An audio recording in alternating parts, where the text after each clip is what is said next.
The story begins on the sky-profound continent, in the floating cloud city, at the headquarters of the Xiao clan. Our protagonist is in his first life. His name is Xiao Che, 16 years old, the only grandson of the 5th elder of the Xiao clan. Today is a big day for him, as he will marry the #1 beauty in the entire floating cloud city, like a dream come true. The bride's name is Xia Qingwei. She is not only beautiful but also talented. On the other hand, the protagonist has had damaged meridians since birth and sees himself as useless. Xiao Che believes that his future wife must be reluctant to marry him. Elsewhere, Xiaoying, the grandson of the 2nd elder of the Xiao clan, gives Yulong a killing heart powder that is odorless and colorless, leaving no traces for anyone who ingests it. Xiao Yulong, the only son of the Xiao clan leader, thanks him for the work and feels satisfied. He mixes the powder into a soup. A girl carries a tray to deliver it to the protagonist. However, Xiao Yulong interrupts her. Xiao Lingxi, the only daughter of the 5th elder of the Xiao clan, introduces herself, saying that she will go to little Che's room to serve a bowl of soup. But Xiao Yulong states that today is Xiao Che's big day, and he shouldn't drink that soup. Instead, he hands the spiked soup to the girl, without her knowing, claiming it is a medicinal supplement that will help the protagonist. The girl says the protagonist seems fine and doesn't need medicine or anything like that. Irritated, Xiao Yulong insists that she doesn't understand men and assures her that he would never do anything to harm his younger brother, Xiao Che. The girl then swaps the bowls, but she grows suspicious of the man. She asks why he is suddenly so concerned about little Che, but Yulong replies that he would be a bad brother if he didn't care about him. After that, he tells the girl to hurry before the soup gets cold, and he watches her walk towards Che. Yulong thinks that his younger brother should not blame him for this act of cruelty, for he was the one who forced him into doing it, claiming that Xia Qingwei belongs to him, and only he can marry her, not trash like Xiao Che. Inside the protagonist's room, he receives the soup from the girl, and she says that, besides food, it also contains medicinal supplements, and she is unsure if the taste is good. Che says that if she prepared it, he would like it. The girl calls him a sweet talker. After that, he drinks the soup. The girl asks if the taste is pleasant. The protagonist tells her that he is feeling a bit dizzy. Right after, he collapses on the table.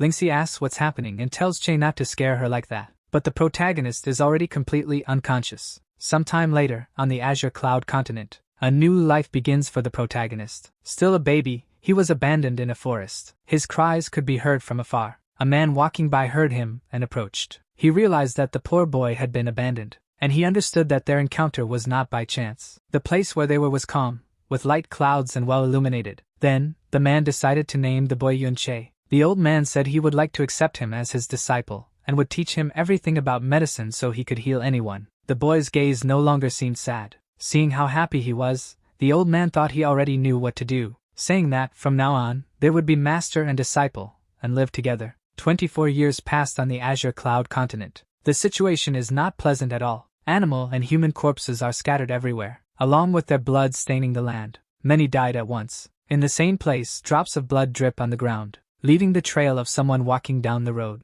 A man walks, telling everyone to die, as he steps over the bloodstains of his victims. He says that everything and everyone must follow the departure of his master. The man notices a crowd approaching, saying it's good that they reach him soon, because he wants to go to a high place and finish what he started. He is Yun Che, now older, and arrives at the top of a hill. When he faces his pursuers, people say he is not worthy of being a disciple of the holy doctor. Due to his use of the sky wind pearl to spread poison, killing millions, today the 7 sects gather in the name of God to get rid of the cause of calamity. Yun Che finds himself cornered by this situation. He tells the people that he knows everyone present, and that they should be ashamed to speak in the name of God to justify their actions. Claims to know what they really want, the pearl of heaven's poison. Upon seeing this, they say that the relentless 3-day pursuit was not in vain. They claim that the pearl is the most important jewel on the continent, and that he is not worthy to possess it, so he should surrender himself along with the jewel. Yun says that his master saved countless lives and always cared more about others than himself, yet to obtain the pearl,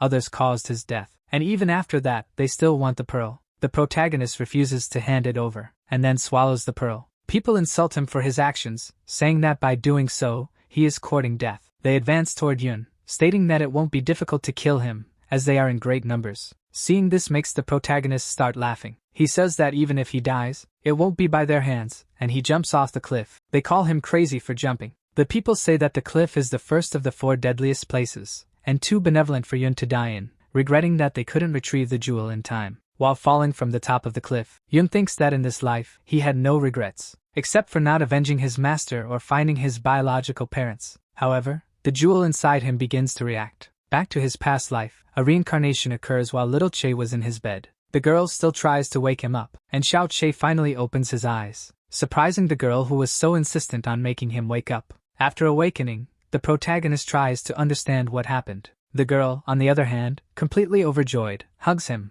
grateful that he finally woke up. The protagonist still doesn't understand how he is alive, and pausing to think asks who the girl is. She says she's his little aunt, Xiaolingxi, and asks how he could forget her. Some memories suddenly arise in the protagonist. The girl's name is familiar to him. He soon recognizes her as his little aunt. He says that they grew up together since they were young until they were 12, and even bathed together as children. The girl is embarrassed by this detail. She says that today is the protagonist's big day, but out of nowhere, he fainted and made his grandfather worried. She steps back to call him over there. However, the protagonist gets up from his bed, saying he is Xiao Che of the Xiao clan, and that today is his day to marry Xia Qingwei. But he remembers jumping off the cliff and wonders if everything that happened on the Azure Cloud continent was a dream. He recalls his medical skills and tries to use them. Looking at his hand, he notices a different energy, and realizes that everything was real. Thinking that the pearl might have merged with his body, and allowed him to reincarnate, the protagonist pauses for a moment to think, and licks his lower lip, realizing that there is still some poison left, recognizing it as heart killer powder. Looking to the side, he notices that the soup bowl is broken. He concludes that he died from poisoning and still reincarnated in the body that was intoxicated, but since the pearl can neutralize any poison, he returned. All this leaves the protagonist very confused. Reincarnation itself is very surprising, and above all, it happened exactly at the same place and time he died previously. But anyway, he's alive, and he may also have a beautiful wife, along with an opportunity to start over. Amidst his thoughts, Xiao Che's grandfather enters the room, surprising him. The old man asks if he feels any pain or discomfort. He then hugs his grandson, saying he was very worried when he suddenly fainted, but the protagonist insists that he is fine. The girl tells her father that Che still has to go get the bride and shouldn't be delayed. So, the grandfather calms down and tells Che to get ready. She rushes the protagonist to go get dressed. Before leaving, he sees the broken bowl once again. Seeing this makes the girl remember that she didn't clean up the mess. She asks the protagonist how the medicinal supplement soup that Yulong prepared tasted, claiming that it would be good for him. Quickly, the protagonist realizes that the person behind his attempted murder was his own brother. Profound energy, born from the profound veins, is a mysterious power. Whoever possesses it will have more strength than others. According to the profound energy, there are 10 unparalleled hierarchical realms. They are the elementary, nascent, profound, true, spiritual, earth, heaven, emperor, tyrant, and sovereign realms. And lastly, the divine origin realm. On the sky profound continent, strength means respect, where the realms of profound energy decide one's position. The strong are praised and admired, the weak are bullied and humiliated. In Floating Cloud City, some people inquire about Xiao Che, saying there are rumors about his marriage to the number 1 beauty in the city, despite not having profound strength. They even say that Zhao's father gave his life to save Xia Qingwei, and that's why the marriage was arranged. One of the gossips envies the protagonist's position, and another scolds him, saying such a position is not fit for him. Another man asks if they can still call the protagonist a young master after hearing about the toilet incident at the Xiao clan. The other man asks what incident that is. A man replies that Xiao Che had a disagreement with a servant of the Xiao clan. The servant asked if Xiao had filled a bucket with urine at night. He apologized and said it wasn't intentional, that he had just drunk a lot of water, but the servant didn't accept the apology, and demanded that he dispose of the urine himself. The men laugh and ask if Xiao really obeyed the servant, saying he is a weak master for doing that. Even an old man jumps into the conversation, saying that Xia possesses great talents but will have to marry a useless person. The youngest man says that the old man doesn't genuinely pity the young lady, and she would never glance at an old man like him. However, the old man retorts, saying that he is at least a level 3 specialist of the profound elementary realm, and even one of his farts could easily kill the so-called Xiao Che. The others, hearing this, are astonished. However, some don't believe it, saying the old man is just pretending to be strong and should be ashamed. But some say that even this old man would be able to defeat someone as weak as Che. At another moment, in the protagonist's house, he hears from his aunt not to pay attention to what others say about him, and just focus on his wedding. The protagonist says he is used to being called useless by many. In his thoughts, he recalls that in his first life, he was considered crippled for having damaged veins, being humiliated by everyone because of it. However, in the second life, he was a disciple of a master physician and even possesses such skills to be used at any moment. He concludes that someday his profound veins will be restored, and he will be at the top. Ready for the wedding, The bridal escort awaits him outside, but when he sees the servants, he is surprised. Their appearance is grotesque, making the protagonist think that the bride will be scared. Xiao Yang, the grandson of the second elder, calls him brother and says he personally chose this escort and asks if he is satisfied. Che asks his brother if he couldn't choose servants with a better appearance, at least less frightening. But Yang says that his brother is mistaken because today he is the main figure of the clan, and without the servants, he would not be able to highlight his beauty for the future wife. The protagonist looks at the servants again, and thinks that his beauty doesn't need their help to stand out. One of the servants urges him to get on the horse, as it's getting late. Upon seeing the mount, Che is surprised again. The horse is, in fact, a donkey. The aunt scolds Yang for such choices, saying he is not showing respect for their family. But he insists that's not the case and would never offend the fifth elder, the most respected in the city. The girl then asks what's going on since he set such conditions for little Che's journey. Yang responds that he has no intention of hiding it, but all the horses are sick, and he had no other choice. Yulong appears and asks what's the reason for the confusion. Yang asks why he is there. Yulong says he was just passing by and repeats his question. Yang replies that nothing serious is happening, and it's not worth his time. The protagonist, on the other hand, states that it's no big deal for the horses to be unwell and for him to have to travel on a donkey. The girl asks why he's taking Yang's side. After hearing this, Yulong says it is a problem, but the protagonist insists that if it's to meet his wife, nothing will be an obstacle, and he asks brother Yulong if he doesn't think so too. He only says that, in that case, he wishes his younger brother to reach his future wife as soon as possible,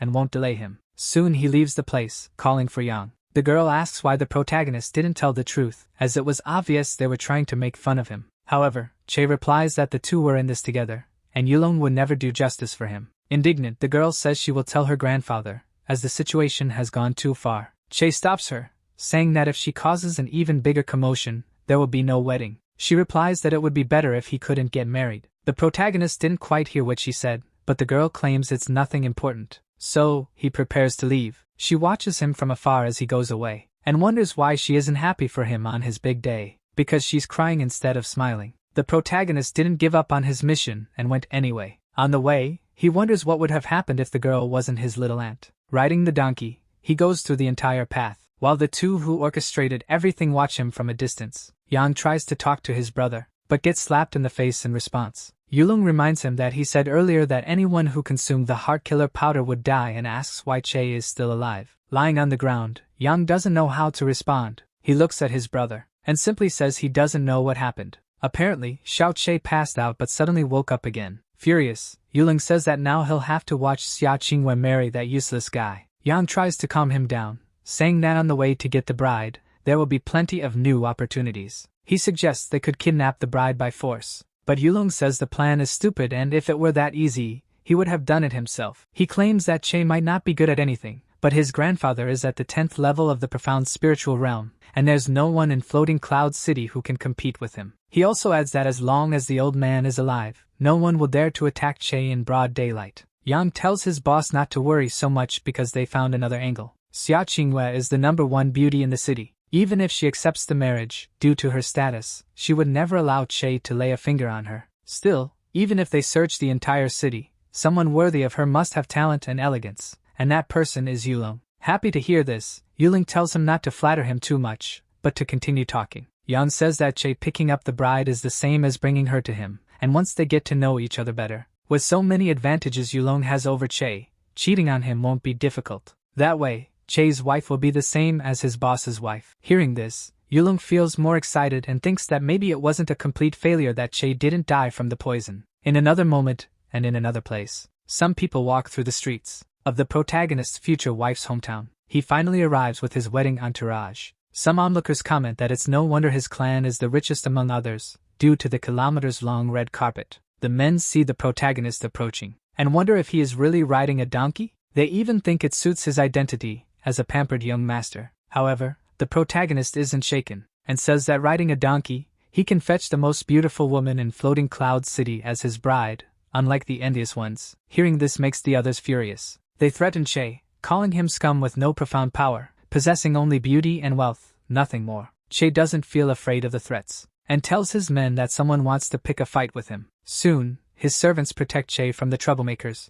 taking charge of his security. The guard's appearance intimidates them, along with a strong breath that comes out of his mouth and disgusts everyone. With that, the men give up provoking the protagonist and insist that his guards stop bothering them. The protagonist thinks that he has lived 2 lives and nothing they do will be impossible to handle. After his men dealt with the troublemakers, the path to the bride was clear. Che dismounts the donkey upon arriving, but then, he is immediately startled. A big man walks over to him, calling him brother-in-law, saying that it's now official. Che tries to back away from him, but the big man insists on hugging him tightly. He tells the man not to overdo it, or his sister might become a widow. He is Xia Yuanda, 15 years old. Realizing the exaggeration, he apologizes and says he was just more excited than usual. Che tells him to take it easy when hugging him again. When he stands up, the protagonist notices that Yuanba has gotten bigger. Yuanba says he now sees his brother-in-law as a little bean sprout, but Che doesn't see it as a good thing since Yuanba is only 15 years old. Nearby, some girls are surprised to see Xiao Che arrive there riding a donkey, saying it's no wonder he's known as the pampered young master. Furious, Yuanba reprimands them, telling them not to speak that way about his brother-in-law. But Che himself interrupts and takes over the conversation. He warns the girls not to be rude. After this, the bride's father, Xia Hongi, introduces himself. Che, upon seeing him, greets his father-in-law. Hongi tells the protagonist that, from this day on, he is entrusting his daughter to the young man. Although he is not exceptional, Che's father, his sworn brother Xiaoying, was a true hero. He adds that, because Che is Xiaoying's son, he believes the young man will never be an ordinary person. Che is moved by these words. His father-in-law tells him to treat his daughter well and not pay attention to the rumors. The protagonist says he knows he is a cripple, but someday the sleeping dragon in the valley will awaken. And at that moment, all the contempt and humiliation against him will disappear like smoke or scatter like clouds. The bride's father concludes that she may have a bright future by his side. Then he authorizes their departure. After this, the maidservants accompany the bride outside. As she approaches, the protagonist extends his hand to help her. However, he notices something unusual. When she touches his hand, a different energy emanates. Then, she enters the carriage. The maidservants cry as they see their lady leaving with Xiao Che. He, in turn, realizes that he still cannot truly touch his wife. However, they leave the place, and some men await their arrival. They are eager to see the beautiful lady passing by on the street, wondering what her face looks like, since no one has seen her until now. The two arrive and pay respects to Xiao Che's ancestors. Both the protagonist and his wife bow in front of Xiao Yuhai, the master of the Xiao clan, who shows no reaction upon seeing them. At the scene, husband and wife exchange bows. Envious, others wish they were in the protagonist's place, saying they are better than him in every way. However, his little aunt thinks it's a blessing for the two to be married and scolds the envious ones. One of the men says that Xia Qingwei is too intelligent and cannot be compared to Che. Others say that the number one beauty and the most useless man actually suit each other quite well. But the aunt strongly disagrees with them. While the couple performs the wedding process, a sycophant says that the fifth elder has gained an excellent daughter-in-law, congratulating him. Another one also congratulates him and states that Xiao Che is very lucky. The elder thanks them for the compliments and tells them to drink. But one of the men says he needs to leave and attend to personal matters, as his presence has already been acknowledged, and wine is no longer necessary, leaving the elder embarrassed. Another guest also says he has to leave, as he has something to do, and bids farewell. While a third one was already on his way out, the elder becomes furious with them, saying that, at Xiao Che's wedding, they didn't even drink a glass of wine. He claims this is a great disrespect. He stands up, very angry at the men. However, one of the guests tells the elder to think carefully, for when he dies, his useless grandson will take over the clan's leadership. Hearing this leaves the old man stunned. Xiao Che notices the elder's nervousness, but a lady tries to ease the tension, saying that the newlyweds should go to the bridal chamber first. The two head straight to the place, and the bride tells the protagonist that seeing his grandfather being intimidated must have been very difficult for him. But in a cheerful manner, Che says that she should first remove the crown she is wearing, as it seems heavy, expressing his concern for his wife. The bride then removes the veil covering her face, leaving the protagonist dazzled by her beauty, which is worthy of her reputation. She, in turn, says that Che's emotional transformation is quick, and it seems like he is as weak as the rumors say, asserting that he endures humiliation quite well. But Che responds that his damaged vein is a fact, and he is destined to belong to the weak, yet there is a big difference between enduring all of this or not. However, the bride surprises him by using a kind of technique. Without knowing what will happen next, the protagonist is startled. But Xia Qingwei channels energy from her hands, and touches the protagonist to heal him. At first, he feels discomfort. However, he soon realizes what she truly did. Xia Qingwei finishes the process, and Che notices an internal change. The bride tells him that he wasn't born with damaged profound veins, and in fact, they were destroyed. Surprised, Xiao Che asks how that's possible. She says that the most likely scenario is that they were severely damaged when he was younger, and no one noticed,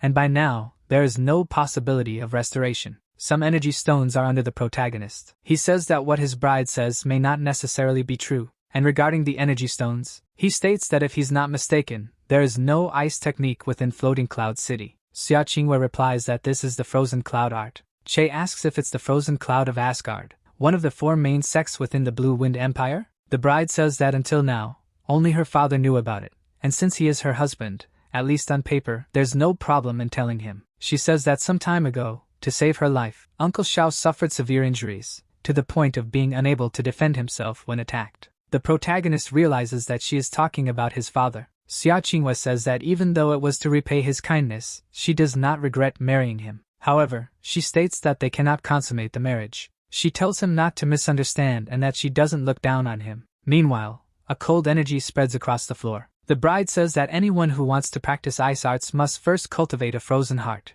The Frozen Cloud sect only accepts pure and emotionless women. She also states that even though she married him, she doesn't intend to fall in love with anyone in this life. Feeling a bit frustrated, the protagonist becomes sad. But someone interrupts the conversation, telling the young master that it's time for the toast. Hearing this, the bride says that he should go. He soon goes to the toast, leaving her alone, with the place covered in an icy mist. Shortly after, a woman appears in the room. She is the representative of the Frozen Cloud Asgard sect, Chu Yueli. The bride recognizes her as her master, and Chu Yueli says that Xia Qingwei has already done what she wanted. Now it's time to return to the sect. However, Xia Qingwei asks for at least 1 more month, as leaving right after the wedding would bring endless ridicule upon her husband. Her master agrees, saying that an exception was already made for her to marry, and extending it another month won't be a problem. Xia Qingwei thanks her and asks if it's truly impossible to restore Che's profound veins. Chu Yueli states that Xia Qingwei is a kind, compassionate person with a big heart, which is very good.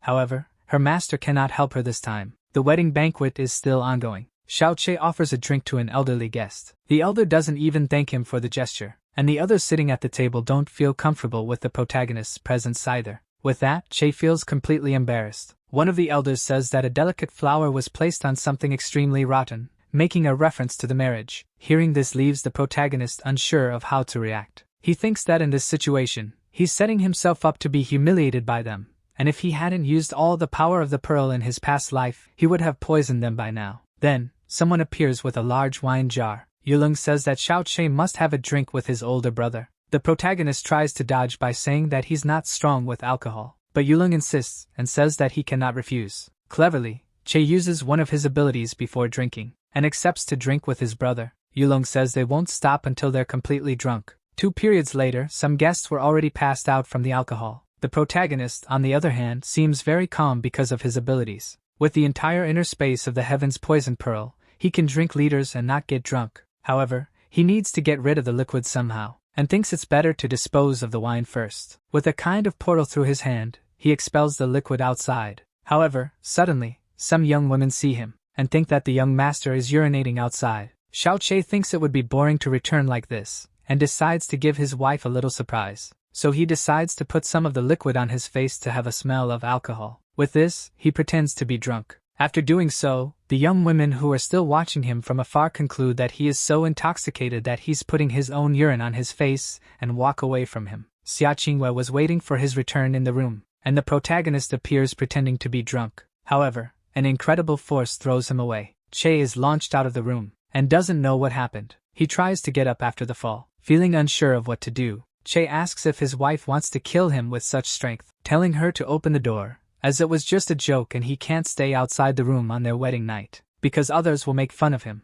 Besides, he is her husband, and he asks if she could bear to see others humiliating him for that. With these words, he convinces his wife to let him in. But Xiao Che has not lost his sense of humor, and invites his wife to go to bed. However, Qingwei says that he is not allowed to be within 5 steps of her, and furthermore, he cannot call her wife. Xiao Che then asks where he is supposed to sleep. She says that he will lie on the bed while she will sleep on the floor. But Che says that, as a man, he cannot let his wife sleep on the floor. So Qingwei says he will sleep on the floor, on the makeshift bed she had already prepared. Che comments that his wife seems to hate him a little and that he was actually a bit drunk, which is why he was joking around. Qingwei says she already knew that, but warns him never to call her wife again. He insists, saying that he fetched her, and she agreed to marry him. They even paid respects to his ancestors together, which should be enough for him to call her wife. She reveals that she hates people who urinate anywhere, but Che says that he was only pouring out wine. However, Qinghua says she was joking too, leaving Che embarrassed for not realizing it. The protagonist is frustrated because he married a wife who refuses to share a bed with him, and if his current body had enough strength, he would have already acted. He thinks of a way to restore his veins because he cannot remain like this forever. While walking, he notices something. He stares at his hand for a while. He thinks that in his previous life, when he was on the Azure Cloud continent, the pearl only glowed 6 times. Every time it happened, it meant there were rare treasures nearby. In the back courtyard of the Shao clan, Che found it strange because he certainly followed the direction of the sky poison pearl but found nothing. However, his hand glows once more. He points in the direction of the ground, and something starts to reveal itself. An illusion of the concealment form receives light to be revealed, showing a hidden star herb, actually 2. In his last life, the protagonist lived for 24 years and only managed to find 1. They are treasures used to kill people or set traps for someone. With them, he can do whatever he wants, but he must avoid being seen by others. Che decides to store the herb using his pearl storage. Soon, with his hand, he manages to absorb the treasure. However, something catches his attention. He looks in the opposite direction from where he was,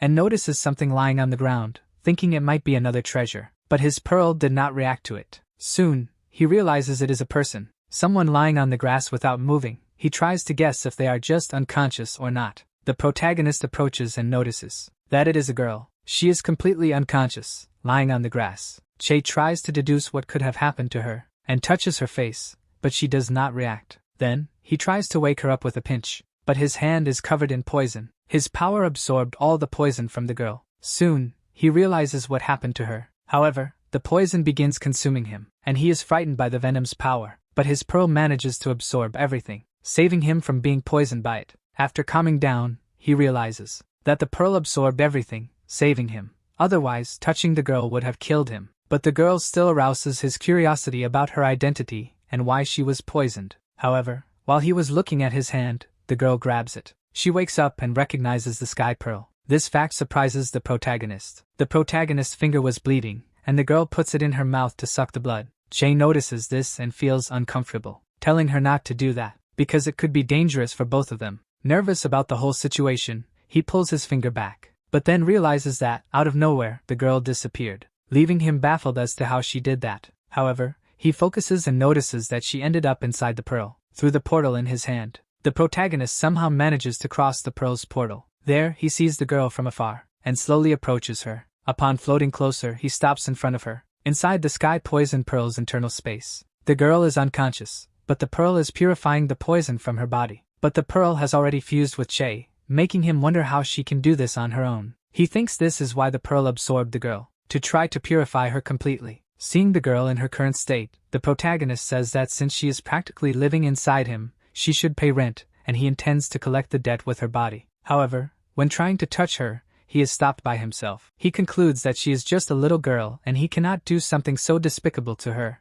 At the very least, he should wait a few years. Returning to the normal plane, he says that the fact he doesn't want to touch her has nothing to do with her identity. However, someone hears what he said and asks whom he intends to touch. He quickly justifies himself, saying he doesn't intend to touch anyone, but then realizes the voice was from his little aunt. She asks what he is doing there alone in the middle of the night. Che responds that he couldn't sleep, so he came out to look at the stars. But in his thoughts he concludes that this is better than saying that his wife didn't let him sleep with her in bed, so he went out. His aunt says it is very dangerous to be there because there might be bandits around. To lighten the mood, Che says that it's not surprising she is still awake, as she was too worried about him to sleep. However, she says that's not exactly the case and that she also came out to look at the stars. But in her thoughts, she says that he just got married, so how could she sleep peacefully after that? The protagonist decides that they should stargaze together. He mentions that it has been months since they last looked at the stars together under the moonlight. The girl agrees and still remembers the memorable winter night.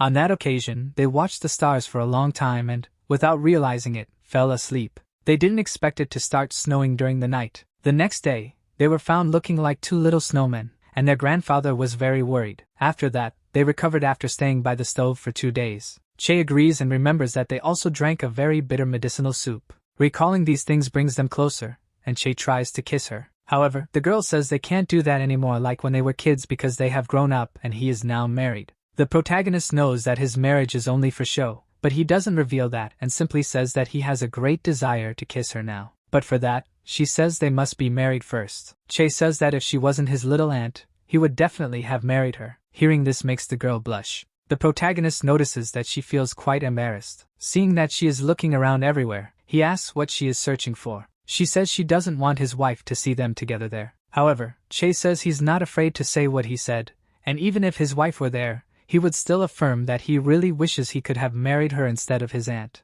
But the girl says that she understands what he is feeling, yet warns him not to say that again, and asks if she is still his little aunt. Feeling a bit confused, the protagonist doesn't know what to say, so he hugs her, and the girl says that knowing his feelings is enough for her. However, behind the tree where they were, the protagonist's wife approaches, and sees the two together in that place. Upon noticing the closeness between them, she withdraws from the spot, and leaves the two of them alone by the tree. Then she goes to another place and sits down. Morning comes, and the protagonist, along with the girl, slept by the tree. He wakes up and notices something different. The girl has a blanket. Soon he realizes that this blanket was on his bed. He deduces that his wife brought this blanket, and he thinks that on the night of his wedding, not only did he spend the night with another girl, but also his wife brought a blanket for the two of them, and he feels somewhat happy about it. At another moment, in the Shao clan's house, a servant tells his chief that something big has happened. He says it's still early and asks what happened. The servant says he received a letter from the Shao sect. Hearing this makes the chief alarmed, and he tells the servant that he will inform the elders to go immediately to the meeting room. Back to the protagonist, he returns to his room feeling very suspicious. He enters the room carefully, soon realizing that his wife was waiting for him. She asks if he had such a comfortable sleep last night that he didn't dare to come back until now. But Chase simply says it wasn't that comfortable, and thinks that if she tries sleeping sitting in a tree, she'll find out. The protagonist brings the blanket back, and immediately puts it back on the bed. After that, he takes Qingyue's hand and tries to say something. She, in turn, doesn't seem to like the situation very much. But before they could say anything, Che's grandfather appears. Saying that Che woke up very early, the two wish the old man a good morning. Seeing the two together, he feels relieved, and Che pretends to be joyful around him. A servant appears and tells the fifth elder that, by order of the clan leader, he must immediately join the others in the main hall for a meeting. The old man realizes it is something urgent, and says he is on his way. His grandson bids him farewell and tells him to be careful. He is then accompanied by the servant to his destination. Che, for some reason, feels a sinister aura. He soon notices some discomfort in his wife and steps back, saying that he only held her hand to please his grandfather, and that there is no other meaning behind it. However, Qinghua says that the next time he dares to touch her body, she will not be so gentle. Che says she is exaggerating, as he only held her hand, not to mention that they are officially married, so he has the right to touch her hand just like any other place. Qinghua asks if he is interested in touching other places. Che responds affirmatively, saying that if there is no physical connection between them, there will be spiritual friction. But soon he feels a bit cold, and does not know why. When suddenly he sees Qinghua using her abilities, he is frightened by her, and Qinghua only stares at him angrily. Che claims that he was just joking and will not touch her again. Later, the clan leader takes his place at the meeting, and says that this is the situation in which everyone already knows what to do with the younger generation. One of the elders says that, on his part, there will be no problem, as he is confident he will make good use of this rare opportunity. Another one says that someone's grandson is not prepared and fears that there will be no chance this time. The protagonist's grandfather remains silent. Outside, some men are training. One of them even uses a tree as a punching bag, and punches it forcefully, leaving the others impressed with his skills.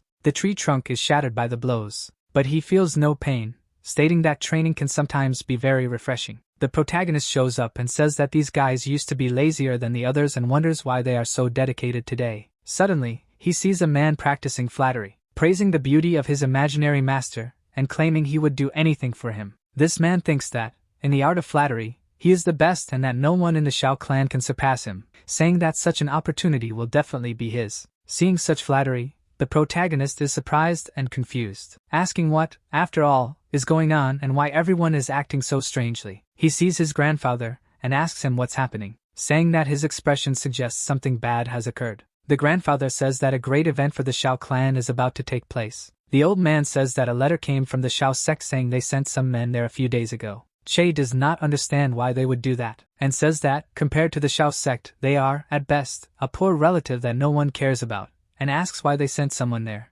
His grandfather replies that the founder of the Shao clan, Bieli, was the son of Shao Xing, an elder of the legislative control department of the Shao sect, but he ended up being expelled from the sect. Now that Shao Xing has died, before his passing, he remembered this son and felt remorse, so he left a will to give the clan a spot for entry into the sect. Whoever enters will certainly be from the younger generation, with the greatest talents in the clan, and unfortunately, the old man thinks his descendants will not be chosen. The protagonist understands why the others are training so hard, as they are all thinking about this opportunity. The old man tells Che not to feel bad, and even if he lets the opportunity pass, it's not a big deal. However, the young man says there is no reason to feel bad, and says he wants to have breakfast with his grandfather, and will take the chance to bring some to his little aunt and Qingwei. So the two head to the dining area. The two are seen by Yang, who is watching them. He makes sure he is not being followed, and he goes straight to his boss. Upon arriving, he says that Xiao Che and his grandfather have left. It seems they are heading to the eastern courtyard, and he says this is a good opportunity for them. Yulong says he knows what to do. In another nearby location, Qingwei walks a bit near the trees. Someone approaches her, saying it's no wonder her nickname is the #1 beauty of Floating Cloud City, and that even while meditating, she is charming. Yulong tries to introduce himself to her. However, Qingwei cuts him off, saying that Xiao Che is not here, so he should turn around and leave. Yulong says that's unfortunate, but meeting Miss Xia means it wasn't a waste. Qingwei says she is cultivating and apologizes for not being able to host him. Hearing this, Yulong realizes that the woman is not giving him any attention at all and thinks that perhaps he needs to be a bit rude. So, he raises his hand. He says he heard that she, at 16 years old, is at the 10th level of the profound elementary realm. He also states that he has always admired her and invites her to spar a little. However, he practically lunges at her, but Qingwei is not surprised. She extends her hand towards Yulong. This makes him think that she has a beautiful hand and wonders what it would feel like to touch it. But as he tries to do so, Qingwei dodges. Her speed surprises the man, who is then immediately struck hard in the face. The force is so strong that he falls, bleeding, with 2 teeth missing. Qingwei simply says that it seems he's not very good at fighting, and therefore should leave. Yulong gets up without understanding what happened. He thinks that he is at the 3rd level of the nascent profound realm, a realm above Qingwei, and even though he didn't use his full strength, it shouldn't have been enough to lose. He also thinks that Qingwei may be hiding her true power because, at just 16 years old, she reached level 10 of the profound elementary realm. That, in itself, has broken all records in Floating Cloud City, making it impossible for her to be stronger than that. Qingwei asks why Yulong is so surprised, saying that it looks like he's not satisfied. Yulong says that he was just testing before, which is why he didn't use his full strength. But this time, Miss Xia should pay more attention to him. With that, Yulong charges at Qingwei again. She, in turn, uses her abilities, striking him again with great force. And this time, Yulong is thrown farther than the first time, without even having a chance to react. Qingwei says that the fight is over and tells him to leave, but unwilling to accept it, Yulong gets up, even spitting blood from the blow he took. He still tries not to appear defeated, thinking that the woman is definitely hiding her power. The protagonist, who has just finished breakfast with his grandfather, wonders if his wife likes stuffed buns, and says that, in any case, his little aunt likes them a lot.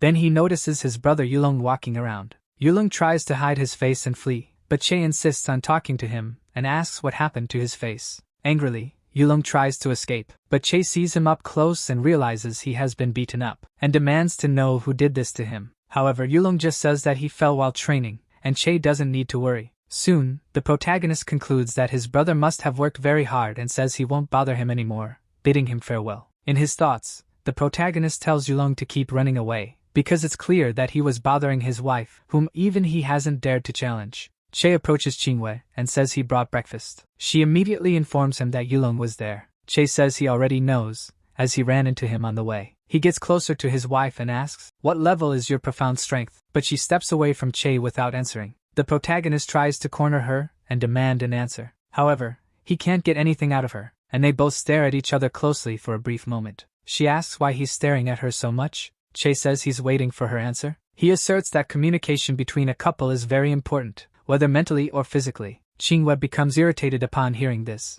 Che quickly notices and changes the subject. In his thoughts, he concludes that he didn't marry a woman but rather a block of ice. Returning to the conversation, he says he has something important to ask her. Che asks if she wakes up from her dreams every day at 3 in the morning, and besides that, for 30 minutes, her whole body becomes cold, and her limbs ache. Qingwei asks how he knows all of this. He says he has one last question, about her menstruation being delayed for 7 or 8 days. After asking the question, afraid of being attacked, Che runs. His wife does not understand this action, and asks what he is doing behind the tree. He responds that he is afraid she might kill him. However, Qinghua tells him not to exaggerate, that at most, she would only break one of his legs. Che tells her not to joke around with such a serious expression, especially since she just beat up Yulong for much less. Qinghua says she won't attack, and asks Che to come closer. She asks how he knew all of that. Xiao Che responds that it was from her pulse. He adds that it can't be guessed, so he decides to tell her that, in fact, he is a master in medicine. The bride says she doesn't remember letting him take her pulse, but Che says he took the opportunity to touch her hand earlier when her grandfather approached. She asks if, at that time, he did it on purpose. Unintentionally, the protagonist lets this information slip, but tells his bride not to focus on the details. Qinghua says that, since he likes to touch hands and measure pulses, he should go and seek out his little aunt. Che says he was not joking and asserts that she may have a serious illness, and the problem is her sect and the secret art she cultivates. However, angrily, Qinghua tells him to shut up, and immediately activates her ability, directing it towards her hand. She states that, if he continues with such words, she will no longer be gentle, but the protagonist asks what she will do if he keeps talking. He adds that he can tolerate her usual rejection, but he will never allow his wife, due to an illness, to live a third less than normal people. These statements surprise Qinghua. Che says that the stronger the profound strength, the longer her lifespan will be. But, according to his diagnosis, among those with the same level of skill, those from the frozen cloud have reduced life expectancy due to their cultivation. Qinghua affirms that what he says is correct. Che then tells her to go back to her room and sit down, as her husband will make some adjustments to her personally. Even though she really wants to hit him, Qinghua agrees and follows him to the room. She says that this involves important matters and does not believe what he said. Che states that what he said is a secret related to the survival of the frozen cloud fairies of Asgard, and of course, no one knows. Qinghua asks how he intends to adjust her profound strength. Che responds that he will use acupuncture needles. She knows that the technique is extremely demanding in terms of mastery, requiring at least 10 years to achieve basic mastery and decades for complete mastery. Xiao Che is only 16 years old, and yet, his handling is so natural and skillful, making it seem as if he is truly a master in medicine. With that, Qinghua puts a little more trust in him. The protagonist tells his wife that, instead of focusing on his face, she should pay more attention to his pulse. When she looks at his hand, she notices a needle already inserted. She was only distracted for a brief moment, and didn't realize it, wondering if the protagonist is really a person with damaged veins. Xiao Che tells her to relax her hands and breathe steadily and not to use her profound strength. He watches his wife closely, placing more needles into her hand. After that, he sighs in relief. When Qinghua finally notices her hands, several needles have already been inserted. She feels that her hands suddenly became much lighter. The congested cold energy was released, making everything much more comfortable for her. Che says it's a pity that she won't let him make deeper adjustments, as he could allow her cultivation speed to increase by 30%. Qinghua says that if he really possesses such ability, it would cause chaos in the world. The protagonist says that she would only find out the truth if she tested it. He adds that, since she is beginning to believe, he politely asks her to remove her clothes. Then, the protagonist appears with a bump on his head. Qinghua says she didn't quite hear what he said. Che states that it wasn't for her to undress completely, and there was no need to hit him. She says that now she believes his abilities are real, and it's hard to imagine that, at his current age, he is so talented. Xiao Che says that it is due to his master. He relates that he was a great doctor who saved countless lives, and he met him when he was still very young. But he doesn't want to talk about it, and changes the subject. He says that the deep adjustments he mentioned were only for her to show her back. Qinghua asks if he's sure he can permanently increase her cultivation speed by 30%. He affirms that he is absolutely sure and thinks that in the continent, power means respect, and there is no one who can resist such a temptation. Thus, Qinghua decides to allow it, and asks him to show his mysterious medicinal skills. She turns her back to Che. After a brief moment, she asks if she really has to undress. Che says that it is necessary. Despite being embarrassed, Qinghua decides to trust him, and removes a part of her dress, revealing her back. She tells Che to start immediately and not to think anything improper, otherwise he knows the consequences. The protagonist thinks that a woman's body is meant for her husband to see, and the fact that she is so uncomfortable makes it seem like he is forcing something. But on the other hand, his wife's skin is very fair, making him wonder what it would feel like to touch it. However, he cuts himself off, saying he must rid himself of distractions. He then picks up the needles, and prepares to use them. With that, he begins inserting them one by one into Qingyue's back. She thinks that her back feels only the opposite of the needle's tip, and is surprised that a guy who habitually uses such indecent words is not taking advantage of the situation to touch her body. Qingwei considers the possibility that Che is pretending to be lascivious, but concludes that he would gain nothing from it, making it hard to read his intentions. Che continues inserting the needles, and Qingwei feels something different, thinking aloud about the protagonist, but he tells her not to move. His wife says that his profound strength was very pitifully low, and using it this way would be too exhausting for him. However, Che states that he can handle it. Little does she know that he possesses the pearl's energy. The jewel's power allows him to perform the process without issues. When inserting the 30th needle, the protagonist realizes that he didn't expect that recanalizing the profound energy would be so exhausting. He pretended to be strong, and even while holding back tears, he must endure until the end. Qingwei notices that his movements have become very slow. Exhausted, Che says there are 24 needles left and that he needs to finish. After a while, he finally succeeds, saying that he did not deceive Qingwei. She channels her energy and realizes that it's flowing incomparably well, as Che really succeeded. Even if her master were to see her now, at this moment, she would be absolutely surprised. Qingwei tells Xiao Che that she did not expect someone despised by everyone to possess such surprising skills. She also says that, as he knows, she will leave in a month, and asks why he did so much for her and with such dedication. He responds with 3 reasons. The first is that she does not despise him like others do, and even protects his dignity. Additionally, last night she looked for him out of concern for his disappearance, and even brought a blanket, so he felt he should repay her kindness. The second reason is that, in the end, she is his wife. And the third and most important reason is because he thinks that Qingyue's appearance without clothes must be great. In another scene, we see Xiao Che's grandfather. He went to the boy's father's grave and says that something happened in the clan, as the sect has finally sent someone. The opportunity to finally revive the clan has arrived. However, he is no longer there to see it. He also says that Xiao Che started a family, and although he is not truly his son, it was the life he fought to give the boy, and his real son's life that he fought to preserve. That's why the old man will also do everything to keep him safe. However, in the middle of the conversation, he is interrupted. Yulong appears and greets the elder, saying he didn't know he was there, and asks if his presence bothers him. But Yulong realizes that the elder is no longer in front of him, and wonders where he went, when he is surprised by the same elder appearing behind him. The old man asks if Yulong heard anything he just said. Yulong notices that the elder is emitting a murderous aura and replies that he just arrived and didn't hear anything. Angrily, the elder asks what he's doing there. Yulong replies that, since the messenger arrives tomorrow, he wants to share this good news with the deceased great-grandfather. The elder says he understands, and in the case of the messenger's arrival, Yulong would be the one with the greatest chance of being chosen, becoming the greatest hope for the revival of the Shao clan. Yulong says that the elder's words are reassuring, but he fears he is not worthy. However, after the old man left, Yulong thought that he was very perceptive and almost handed his life to him the moment he arrived. He also heard that Xiao Che is not the real son of Xiaoying. He didn't expect that, but considers such information to be rather interesting. Later, in the palace, some people are making preparations for the messenger's arrival. One of the elders coordinates the tasks and urges the servants to clean and organize everything. He looks at the maids and says that the pretty ones should stand in front of the ugly ones. If they offend the eyes of the Shao sect messenger, he will personally send them to the nearest brothel. The protagonist was sleeping in his bed. When someone passes by and tells everyone to hurry, he gets irritated for being woken up early. When he gets up, he notices something different. He feels something a bit soft in his hand,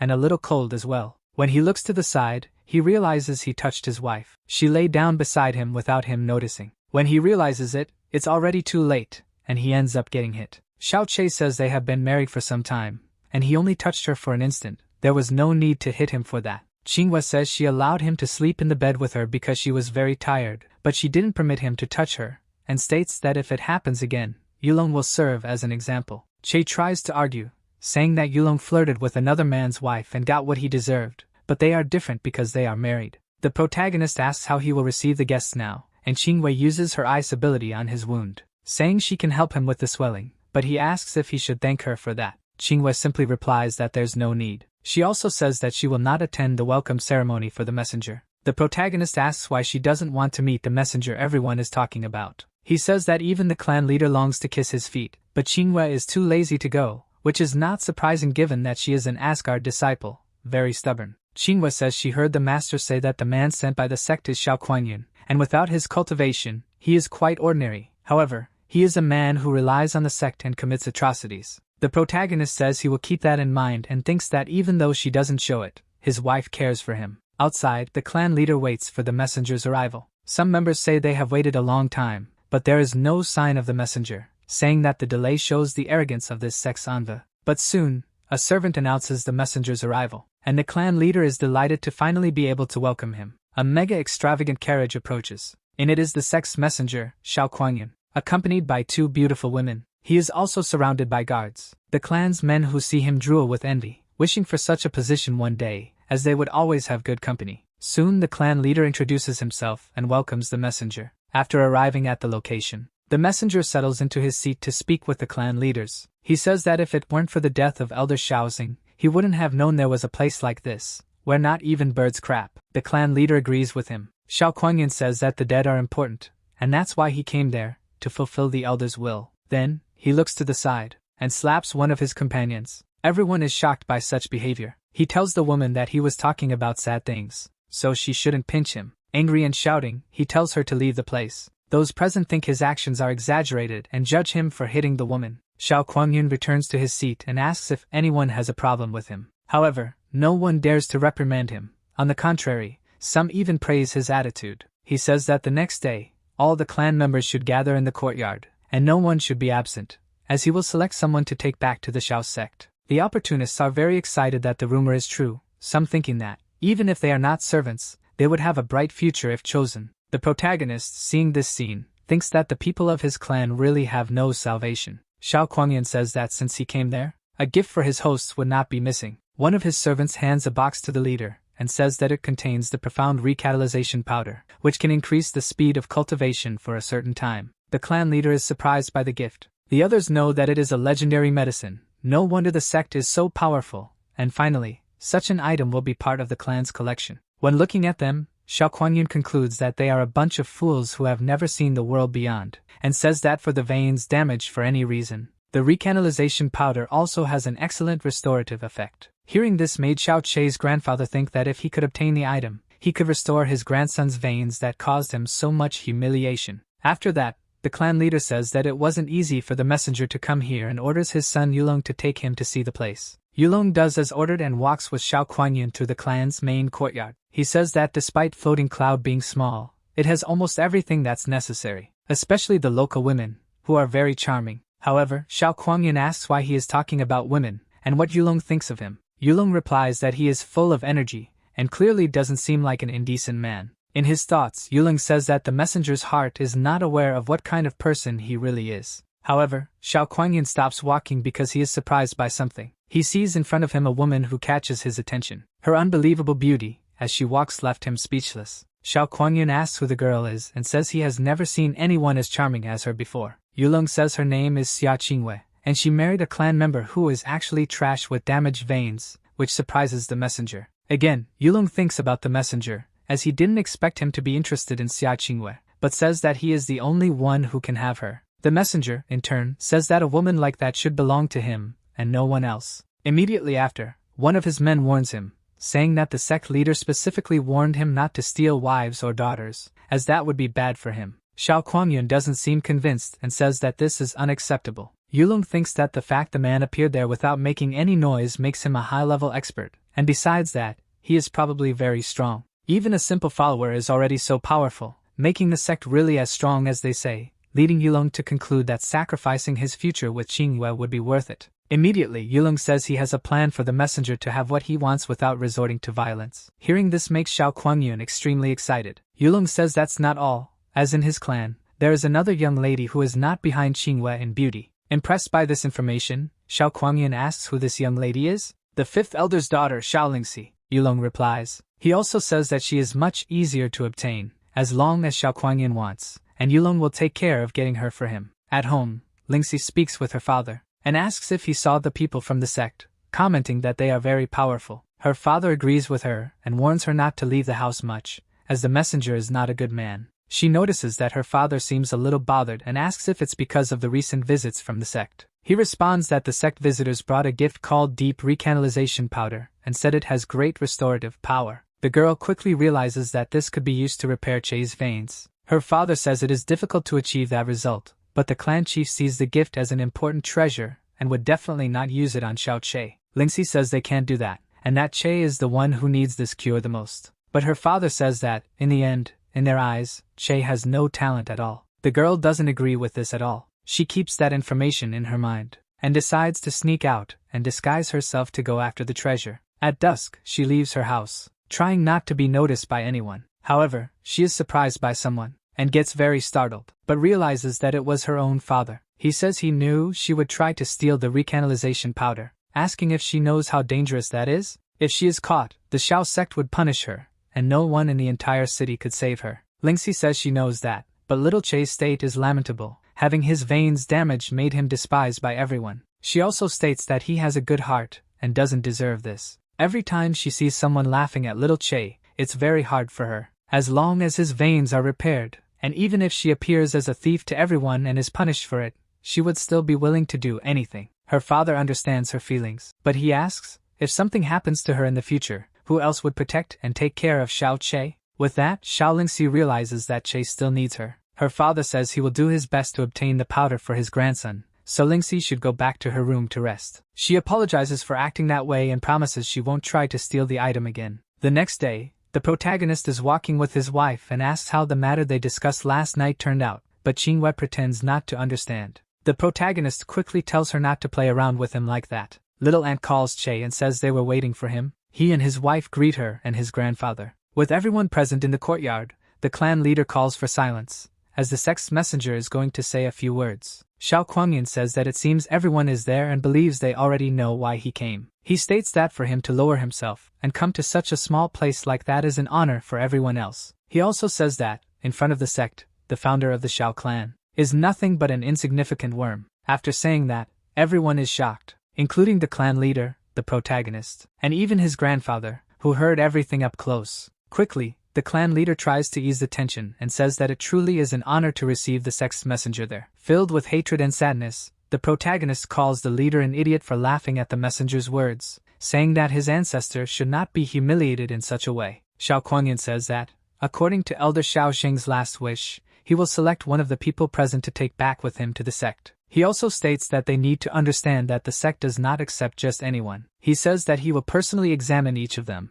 and they must go in order to show their profound strengths in front of him, as the best one will be selected. Xiao Kuangyan says that, as a reward to the winner, he will give the gift he brought with him on the trip, and tells the clan leader to bring the profound recanalization powder. Hearing that did not please the leader, but Xiao Kuangyan doesn't care and urges him to bring the prize. Desperate, the leader falls to the ground, saying that at dawn the profound recanalization powder left in the medicine chamber suddenly disappeared. The elders present are shocked by this. The protagonist's grandfather is also worried. His daughter, in her thoughts, says she was not responsible. Xiao Kuangyan is furious with this information, and asks who dared to steal the gift brought by the Xiao sect. The protagonist thinks that, given the leader's personality, it's not possible that he would make such a mistake. Besides, this anger from the messenger is obviously just an act. Xiao Kuangyan says that yesterday he showed the item and there were only Xiao clan members nearby. He says that the men are not stupid enough to spread this to everyone. So, he concludes that the thief must be someone from the clan. The leader agrees with the messenger, saying that the person responsible for the item is an old man of about 60 years, therefore, the item would be of no use to him. The protagonist sees that the expression on the leader's face is very fake, and wonders what he is plotting. Xiao Kuangyan asks if the item was stolen along with the box, and the leader confirms. He says that the box contains a unique profound strength mark from the sect, the eagle mark. It just needs to be activated with profound strength and the location of the box will be sensed. One of the men does this. He quickly senses the mark, and goes in the direction he felt. He practically flies past the others, making Xiao Kuangyan happy that it worked. The leader says he needs to see the thief with his own eyes, and when found, he will hand him over to Xiao Kuangyan to apply whatever punishment he sees fit. The messenger agrees. In his thoughts, he already knows who it is and says the punishment will be applied in bed. After that, the servant returns with the box and says it was at courtyard 66, under the owner's pillow. Hearing this, Che's grandfather already knows who it belongs to. The protagonist knows as well. Little Aunt realizes it's her pillow, but she knows she wasn't the one responsible. Xiao Kuangyan sees her in the crowd and realizes that her beauty is just as Yulong said, stating that she is not inferior to the protagonist's wife. He quickly orders his men to tie her up and take her to his room, as he will apply the appropriate punishment for her actions. Furious, the protagonist realizes that from the beginning Xiao Kuangyun's plan was to frame his aunt and take advantage of the situation. Some men of the clan say they couldn't imagine that the girl was the thief, but they affirm that she provoked Xiao Kuangyun's wrath and will now go through a lot. They are holding ropes in their hands, ready to tie her up. Lingxi insists that she wasn't the one who stole it. Her father, in turn, orders the men to stop what they are doing. He immediately uses his abilities to push them away from his daughter. The clan leader is astonished, and says that the old man is disrespecting the sex messenger. One of the servants accompanying the messenger glares at him. The old man senses his strength, and the man asks if the elder is truly questioning the young master's decision. Seeing him in that state, the old man realizes that this man is unfathomable. Even though he is nervous, the old man thinks it's best to stay calm to avoid making things worse, insists that his daughter is not guilty, and says that all of this is just a misunderstanding. Xiao Kuangyun asks what more could be done in the face of such concrete evidence. The clan leader asks the girl how she could have done such a thing, stating that he is disappointed in her. Lingxi states that she wasn't responsible, otherwise she would have admitted it. Yulong speaks up, saying that Lingxi has always been close to Xiao Che, and because of him, she must have been motivated to steal the item to heal him. Some of the men agree with Yulong, saying that they even doubted she could be guilty, but now everything makes sense. They say that trash like Che doesn't deserve the risk she took, and now, because of him, the girl has provoked the sex wrath and will suffer the consequences. Unconsolable, Lingxi cries in sadness. However, the protagonist holds her hand, and tells her not to be afraid, because no matter if they believe her or not, he affirms that he will always be by her side. Lingxi is moved by these words, and the protagonist, in turn, asks her to let him handle the rest. Yulong says that Che has an arrogant tone, and trash like him shouldn't go against a representative of the sect. Automatically, the protagonist realizes that Yulong is also behind this. He thinks that the messenger had never seen the little ant before, so he wonders what he really wants with her. Yulong tells Che that if he wants to fight him, he will accept the challenge, but the boy shouldn't blame him for not being kind. The protagonist introduces himself to the sex representative, saying that his name is Xiao Che. He says that regarding the theft of the item, he has some questions he wants to raise. Yulong thinks that he dared to ignore him and intends to deal with Che soon. Seeing the boy, Xiao Kuangyun says that he is then the so-called trash of the clan, and says that he is very generous, so he will allow him to ask his question. Che asks the clan leader if the gift brought by the master from so far away is truly that important to him. The leader responds that the sex gift is the most important thing for the clan at this moment. Xiao Che says that everyone knows that the clan leader's temperament has always been calm and cautious and asks if the leader agrees with that. The leader affirms that yes, he agrees. Che says that, since that is the case, he asks, if he is so careful, how could something so valuable like the deep recanalization powder be placed in an unguarded place like the medicine chamber? And what was the leader thinking when he made such a decision? Cornered, the leader doesn't know what to respond. One of the elders asks Xiao Che what he means by that, and how he dares insinuate that the leader planned everything to frame someone. Xiao Che says that the great elder doesn't need to get agitated, as he scared the clan leader so much that he started sweating. The leader thinks that the little trash cornered him, and wonders since when he became so clever. Some of the clan men notice that the clan leader's expression seems a bit distorted, casting doubt on his credibility. The leader responds that there are many medicines in the chamber, and he left the powder mixed among them so that the medicinal energy wouldn't dissipate. But in his thoughts, he remembers that during the night, as a precaution, he read some books about powder medicine and didn't expect that such information would be so useful. Che says that, as far as he knows, the deep recanalization powder has a sweet scent, and asks the leader to verify. The leader smells the box and confirms what the boy said. However, the protagonist says that the item was left in the medicine chamber for an entire night, and there are countless remedies there, so it should have a mixture of scents. This leaves the leader desperate, as he knows the boy is right and wonders how he could let such an important detail go unnoticed. He quickly tries to be clever and says that he has a cold and a stuffy nose,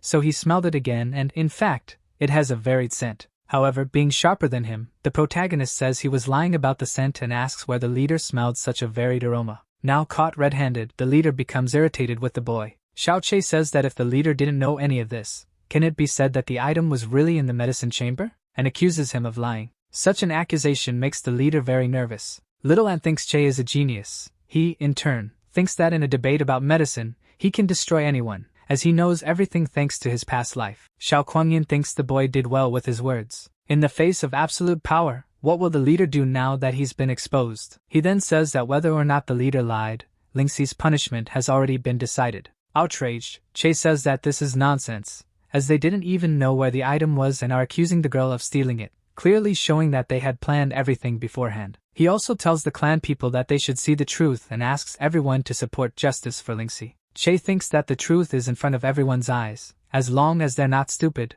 they will surely understand. But against his expectations, no one speaks in his favor. This leaves the protagonist very irritated. The clan members think that if the sex representative said Lingxi is guilty, then it's true, and they shouldn't question his authority. Seeing that he still has authority, Xiao Kuangyun orders Xiao Che to be arrested. Irritated, the leader prepares to take revenge on the protagonist and moves towards him. He is surprised, about to be attacked, thinking that the leader should be ashamed of losing the debate and now resorting to violence. However, before he is hit, the protagonist is defended, and the clan leader is stopped. Xiao Che's grandfather interrupts the leader's attack and throws him far away from the boy. As he falls, the leader almost hits the other elders. They see him approaching and are shocked. Then they all crash into each other in a pitiful scene. The old man asks how they dare treat his grandson like this, and if they think he has aged that much. The others witness the strength of the old elder, who, despite his advanced age, is still capable of fighting, saying that his reputation is well deserved. Che thinks that the clan has many strong specialists,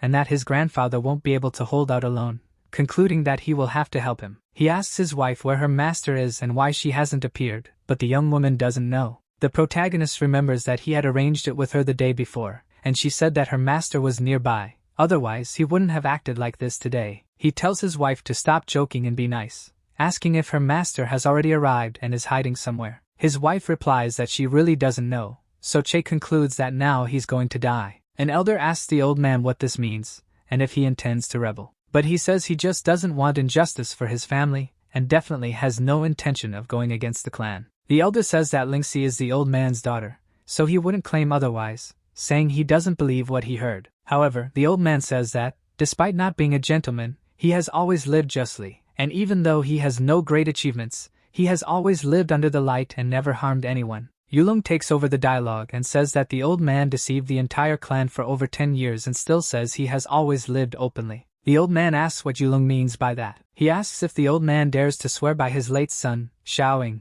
that Che is his legitimate grandson. Hearing this, the protagonist is not at all pleased. Lingxi, in turn, is confused. The old man realizes that Yulong knows something. He reaffirms the question since the old man didn't answer. His daughter asks if Yulong is lying because she can't believe that Xiao Che is not really part of their family. Even Che himself questions his grandfather about it. With no alternatives, the old man just says that although the boy was not born into his family, he has always treated him as if he were his own grandson. Xiao Che is shocked to hear the truth. The other elders ask the old man how he dared to raise a bastard for so long, and if Yulong hadn't revealed the truth, would he have raised him for the rest of his life? Yulong says he always had doubts about how the lineage of his clan could produce trash like Che. Xiao Kuangyun immediately tells the others not to wait any longer, and to expel the bastard from there. But before that, Che himself says that he won't trouble the others, and since he isn't part of the clan, he will leave on his own. He tells his grandfather that, even though they aren't related by blood, as long as he allows it, he will always be his grandson.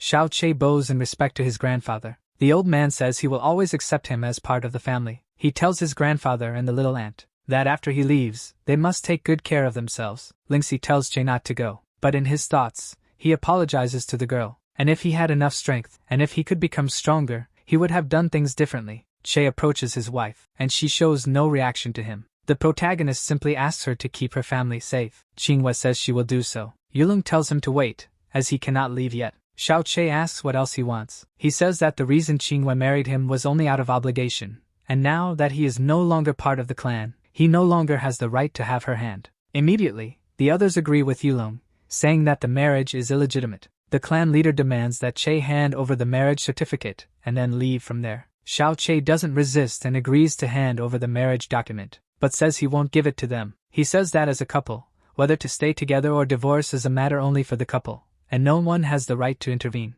Then, he hands the document to Qinghua and says he will leave the decision to her. If she wants to separate, she just needs to destroy the certificate. But if she still wants to stay married, she should keep the document safe. Xiao Kuangyun is satisfied with this and thinks that as long as the marriage dissolves, what he does afterward won't harm the sex image. He concludes that tonight, Qinghua will be his. Quickly, Yulong tells Qinghua that there are many talented men within the clan and suggests that she destroy the document and find a decent husband. But as he tries to touch her, she dodges, and asks if he is deaf for not hearing what her husband just said. that this is a matter that can only be resolved between husband and wife, and no one has the right to intervene. Yulong is irritated that Qingwei still calls Che her husband. She, in turn, states that Xiao Che is still her husband and asks if he has a problem with that. Because of this, Xiao Kuangyan says that she is very bold, affirming that it's no longer up to her to decide whether to divorce or not. He then orders one of his men to take the certificate from her and destroy it. Immediately, the man goes up to her to carry out the order. However, Xia Qingwei says that the sex representative cannot handle things with words and now wants to resort to force.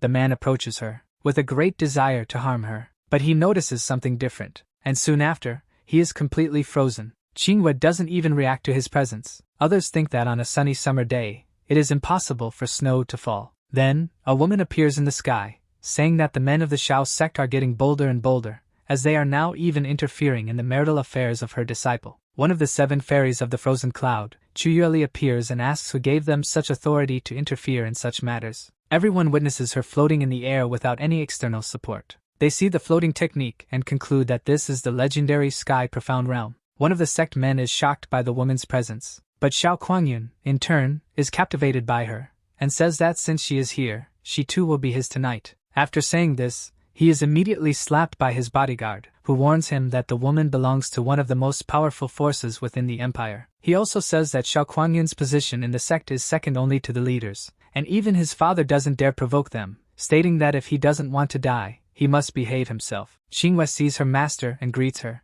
Immediately, the sect's messenger realizes that she actually belongs to the frozen cloud of Asgard. Chu Yueli says that moments ago they wanted to destroy her disciple's marriage certificate. The messenger states that he would never dare, and that it was only a joke. But in his thoughts, he feels frustrated for not being able to have Qingwei anymore. So, he decides to focus on another girl, noticing that she is vulnerable due to Che's departure. He concludes that, since he has no chances with Qingwei, tonight he will have Lingxi. The master asks if Qingwei remembers the agreement they made, saying that it has been a month since her marriage, and according to the agreement, it's time to return to the Fairy Cloud Palace. Qingwei hesitated to respond to her master. Xiao Kuangyan hears the conversation from a distance, and finds out that the woman wants to take the young girl with her, and since that's the case, he thinks it's better for them to leave quickly, as he won't have her anyway. However, Qingwei tells her mentor that before her husband left, he made her promise that she would take care of his family in his absence. Hearing this makes the messenger angry. The mentor says that this matter has nothing to do with the fairy palace,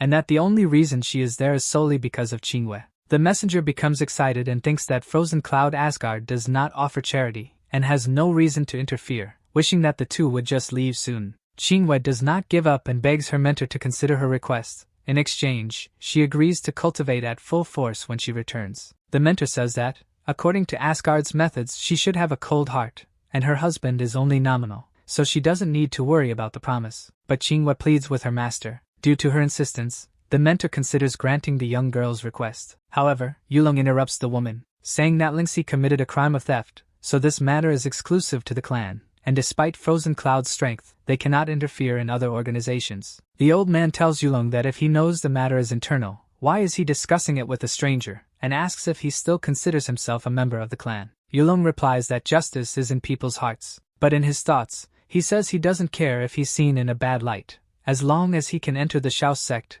he doesn't care about Lingxi. Xiao Kuangyan agrees with his stance, and thinks that family matters must be resolved internally, so Frozen Cloud cannot interfere. After hearing the complaints, Chu Yueli says that everything is nonsense. This matter bothered her, and she decided that she wants to intervene. Far away, the protagonist walks through the city. Some look at him with contempt, calling him useless trash and asking what he is doing there. They assume that Che was rejected by his wife and was kicked out of his home. After all, she is a flower that doesn't compare to him. However, Xiao Che can only think that Yulong poisoned him and motivated the sect's messenger to set up his little ant, in addition to forcing him to dissolve his marriage and expelling him from the clan, also making his grandfather endure so much humiliation. All of this makes the protagonist reflect. He pulls out the herbs he collected from his internal storage, and vows that he will make Yulong live a life worse than death. Back at the Shao clan's headquarters, some men comment that the day was quite tumultuous, but luckily the thief was captured. One of them asks the other if he really thinks Lingxi was guilty, but the other responds that no, that the sect's messenger was acting when Xiao Che exposed him. His friend says that,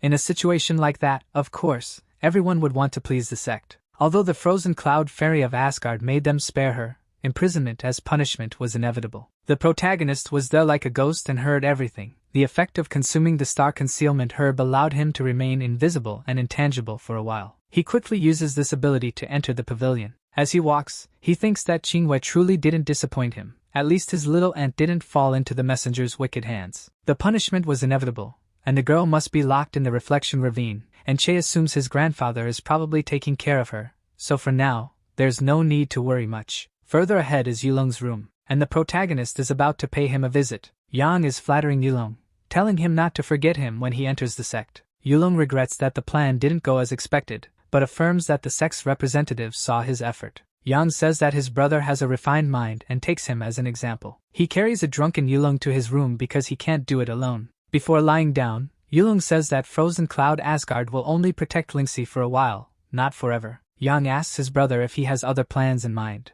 The brother says yes, otherwise the sect's representative wouldn't have chosen him. He claims that a year later, he will bring him back to the clan's main house to take Lingxi, and she won't be able to escape. Yang praises his brother, saying that he is incredible for thinking of everything, and says he will speak in more detail the next day, after he sleeps and rests well. After that, he leaves his brother in his quarters. Yulong thinks that when tomorrow comes, he will be able to enter the Shao sect. The protagonist watches him sleep, and Yulong has no idea. Xiao Che discovers that he still intends to join the sect and have a prosperous future, and plans to lay his hands on the little ant in a year. But Che laments that this won't happen, because he won't make it until that day. After that, Yulong's blood spills everywhere. A loud scream comes from his room. The clan leader hears the noise, and is astonished, as he still doesn't know what it is. But soon he recognizes that the voice is Yulong's. The clan leader arrives at Yulong's room and sees him wounded. He and one of the elders witness a shocking scene. Yulong's body is stabbed and bleeding. Seeing this leaves the leader in shock. The elder tells the leader to stay calm,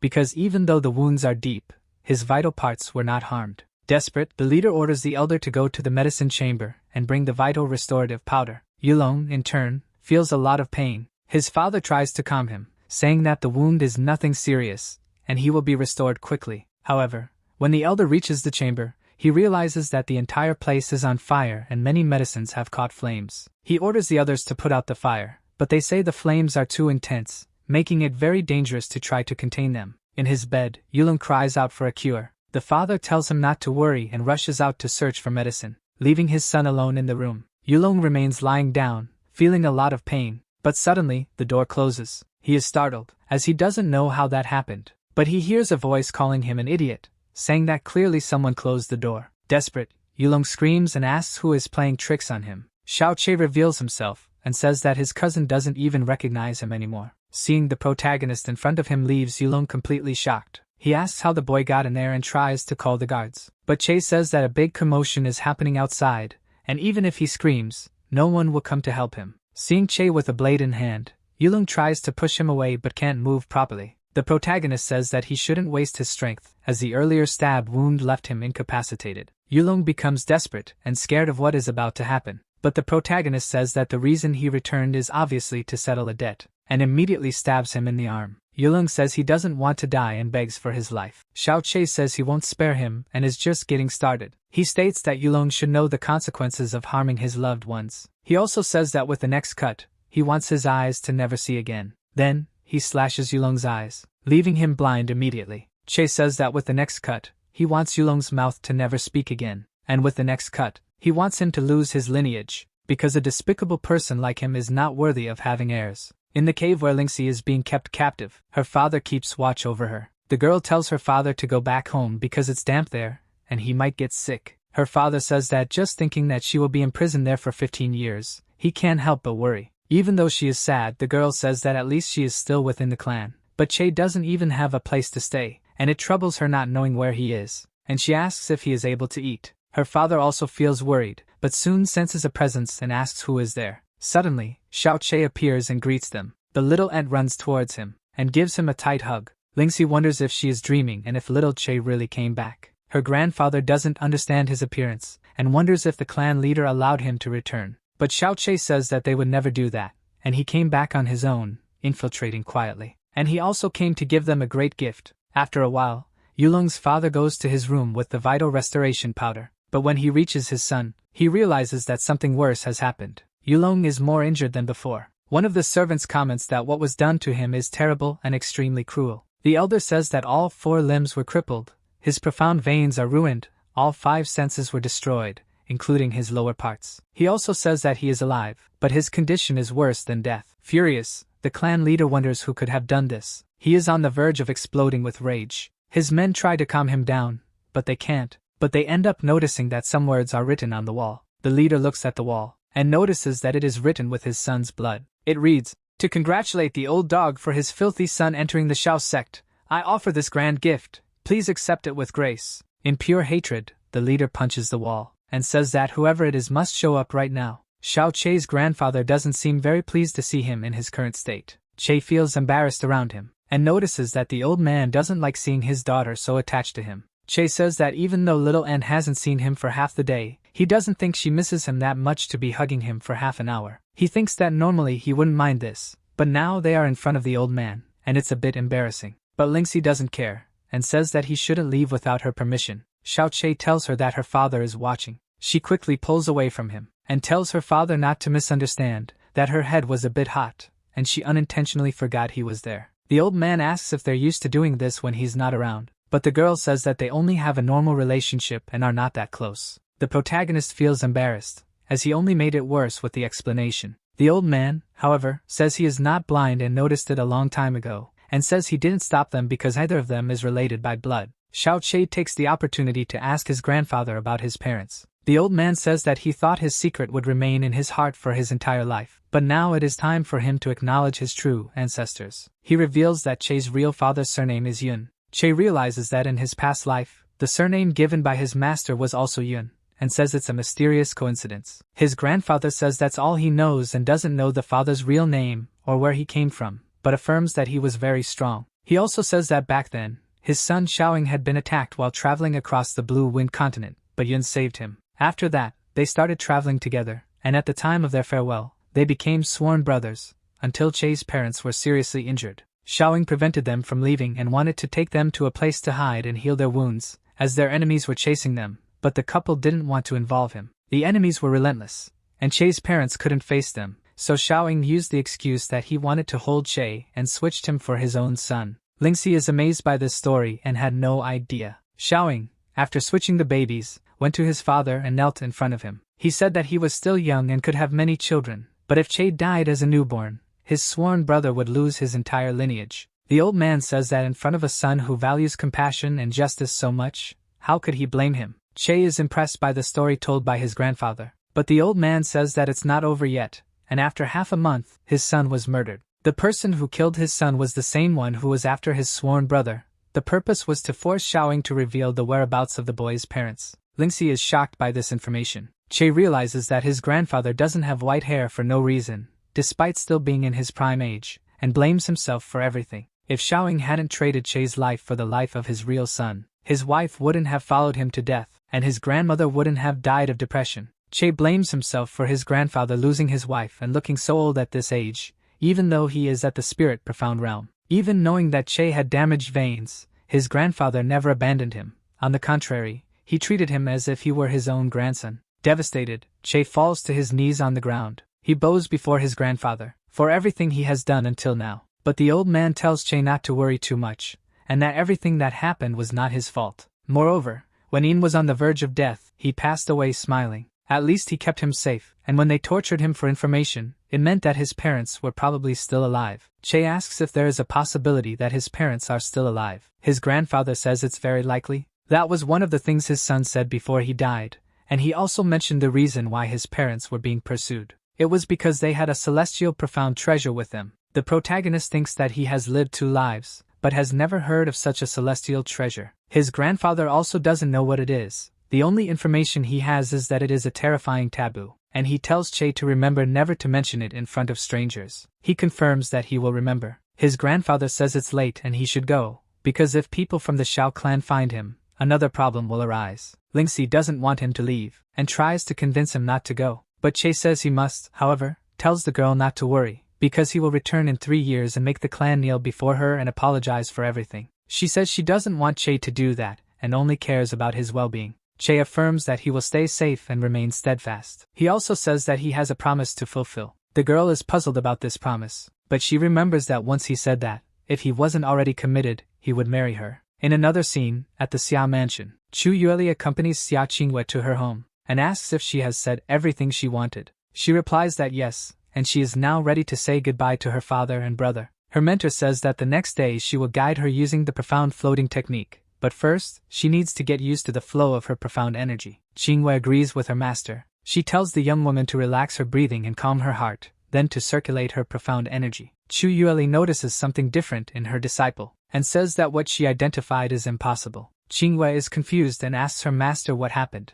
She asks the girl what exactly she went through during this period. The young woman doesn't understand the reason for the question. Chu Yueli says that a person's profound vein has a total of 54 profound entrances. The more entrances opened, the greater the talent. With 10 profound entrances open, one is considered an ordinary talent, while with 15, it is considered a high talent. Qingwei recalls that she was born with 21 open profound entrances, and that is already considered an extraordinary talent, but asks if something is wrong. Her master says that now it is no longer 21 open entrances. The girl becomes worried and asks if the entrances have decreased. But Chu Yueli replies that no, instead, all 54 entrances in her body are open and have become the divine veins of celestial spirits. Xia Qingwei asks if that is possible, because according to legends, only a god could possess such talent. The mentor asks if she came across anything unusual recently. Qingwei remembers that Che helped her with some adjustments through acupuncture. Her master says that, by the girl's expression, she remembered something. Certainly, Qingwei says that she met a divine doctor by chance,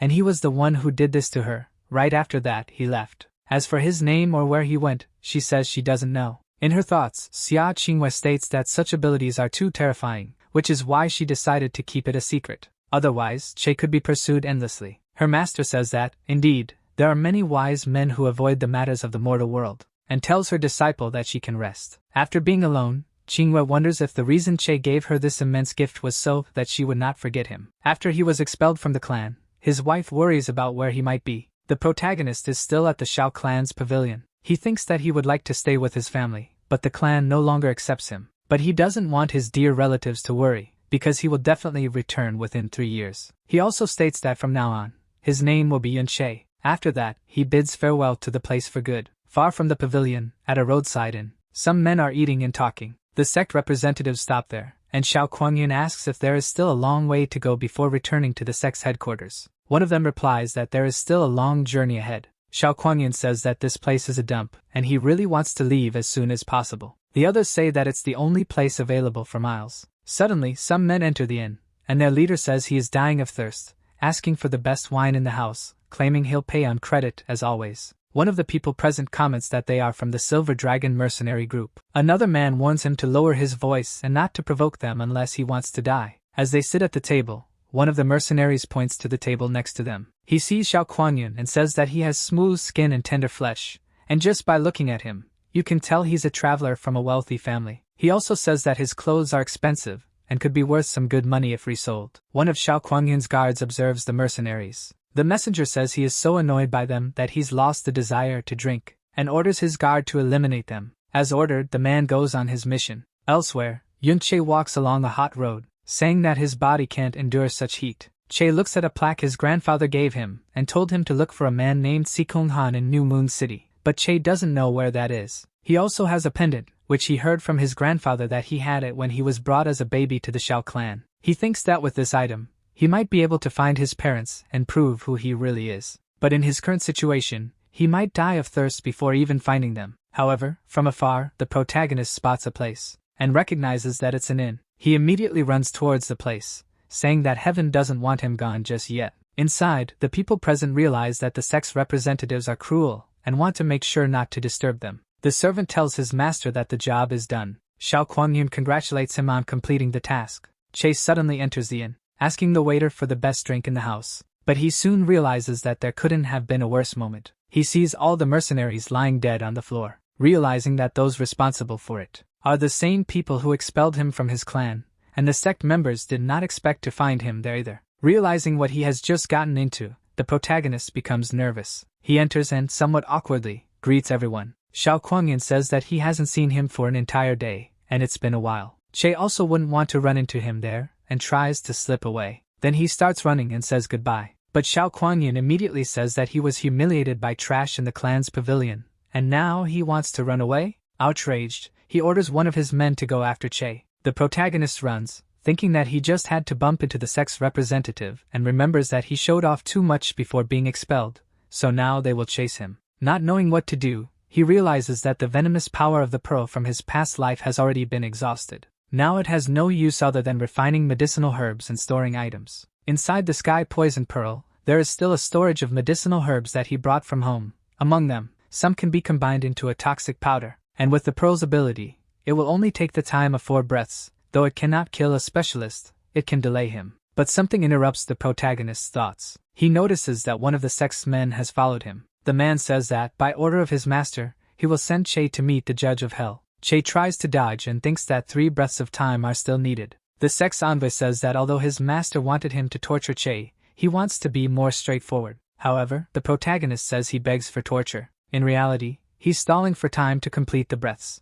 But the man doesn't want to hear it, and says that the protagonist isn't qualified for that. So Che thinks it's already too late for him. Then he tries to defend himself somehow, when suddenly his hand begins to glow, and following that, a bloodstain appears. The girl who lived inside the pearl, after being absorbed by it, emerges through the protagonist's hand, leaving the sex envoy utterly shocked. Not only that, but the little girl was strong enough to rip his arm off, surprising even the protagonist. The man's arm, still holding the knife, was completely torn from the rest of his body. Then, the girl throws the piece of flesh onto the ground. Che realizes that the girl is the one from his pearl, and he realizes that she is quite powerful. The sex envoy wonders how little girl was able to injure him so easily. She just looks seriously at the man, telling him to shut up, as he's too noisy. He still feels a lot of pain from losing his arm, and before he can do anything, he ends up getting hit without even realizing where it came from. Soon, all parts of the man's body explode, leaving only his feet. Che sees this and can't believe it,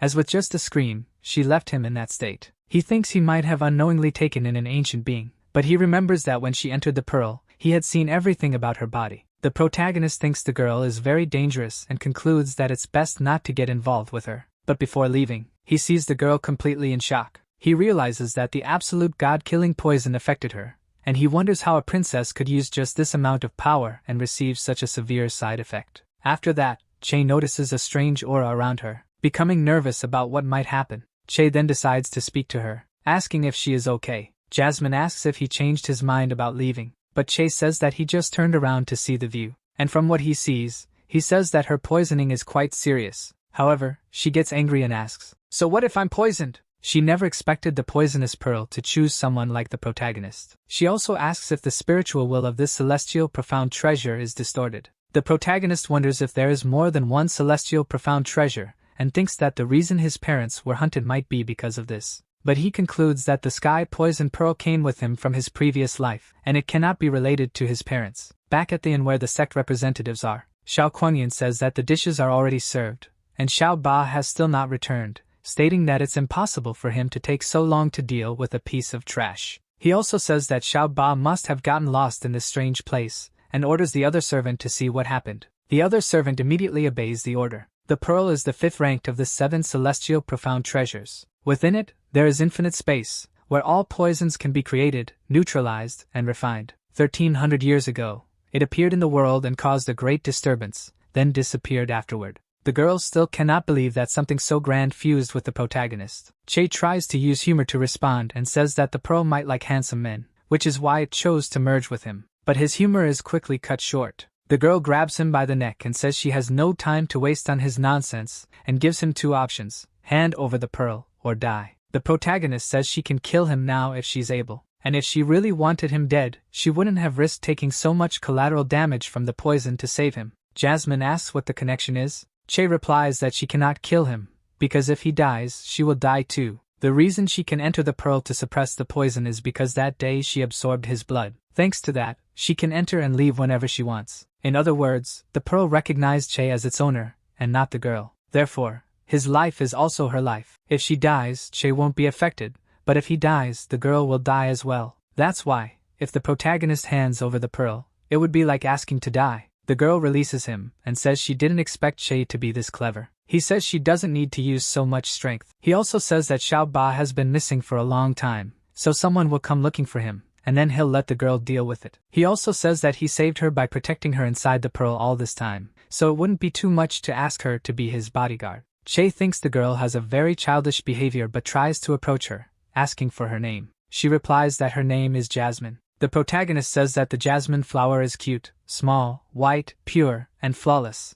and that name suits her perfectly. Jasmine, however, says that this description is inaccurate and that he, besides being useless, is blind. Che asks what's wrong with what he said. She says she will show him what she truly is, and he should say what she looks like. She immediately uses one of her abilities. This makes Che realize that, besides having a murderous intent, she possesses a dark energy. He senses that the energy is terrifying, as she might have killed many people. The girl now asks if he thinks she is white, pure, and flawless. To this, the protagonist responds that she is a blood-stained jasmine. As the two talk, someone approaches. The protagonist asks who is there. Soon he sees one of the sex envies. He realizes that Xiao Kuangyan sent another one to pursue him, but he quickly notices that the man is acting a bit strange. The sex servant is mesmerized by the girl's beauty and says that even his master is not qualified to defile her. Jasmine, however, doesn't like this at all. Her enchanting appearance makes the man think she should be placed beneath him and violated. With the intention of doing so, he advances. Che thinks the man is bold enough to say his vile intentions out loud and says that he will soon rest in peace. However, before he can do anything, the girl steps forward and attacks. Upon receiving her powerful blow, the man is completely shattered and is reduced to nothing in seconds. Seeing this makes the protagonist realize that she is indeed ruthless, and he says it seems that her soul has been infected by the poison. Immediately, after using profound strength, the poison manifests. But angrily, she says that it's none of his business. Che says that if she wants him to use the pearl to help her, she just needs to ask, and she shouldn't be so proud. Jasmine says that a princess like her would never ask for help from an ordinary man like him. The protagonist then says that if she's serious, he will leave her alone. Quickly, the girl grabs the protagonist's hand and says that's not for him to decide. She then bites his finger. Hours later, she finishes sucking the protagonist's blood. Che says it feels like his body has been drained and asks if she could do it some other way, without biting his finger. She says that Che is useless, and if he could protect himself, she wouldn't have to risk suffering collateral damage to help him. The protagonist says that if it weren't for him, she would have already died twice, stating that she should better understand the current situation. The tension between them only grows, but Che gives up arguing with her, and says he will find a way to restore her profound veins so that she doesn't have to push herself so hard. Jasmine says she examined his veins and discovered they were damaged a long time ago. Even if he manages to restore them, he will only be slightly less useless. Che asks if she intends to protect him forever. She replies that no, but she can give him new profound veins with the power of a god. The protagonist is shocked by such information and asks if what she says is true. She says she has no reason to lie to him. Che thinks that's true. The girl's strength is immense, and he has never heard about this poison in her body. Perhaps she really does have a way. He then agrees and asks what her condition is. Jasmine says that the first condition is to help her find 3 rare items: an underworld Adumbra flower, 3 profound beast cores from the Tyrant Profound Realm, and 35 kilograms of purple divine vein crystals. Hearing such demands leaves the protagonist bewildered, saying that those things are absurd to obtain, and she must be joking. He also says that some of these items, just by approaching them, would corrode and kill him. Coldly, Jasmine says that it's none of his concern and asks if he will do it or not. Che says he accepts anything to stop being trash for the rest of his life. Jasmine says that the second condition is to reach the Sovereign Profound Realm within 30 years. The protagonist thinks that this is the profound realm that can rule the world, and says he can accept these conditions, but he wants to know why. The girl says that a human's longevity is related to their profound strength. Longevity is vitality, the strength of life. Right now, she only has a semi-physical body. Che thinks that the Sovereign Profound Realm is already one of the most powerful existences in this world, and just that would be enough to help her rebuild her body. He wonders if her profound strength is above that, but concludes that it's absolutely impossible, and he must have misunderstood. Jasmine says that the fact he was so scared by just this is the same reason why she calls him an ordinary man, and says that as for the last condition, the protagonist must kneel before the princess and revere her as his master. Hearing this, Che is completely confused. She asks if he is unwilling to do it.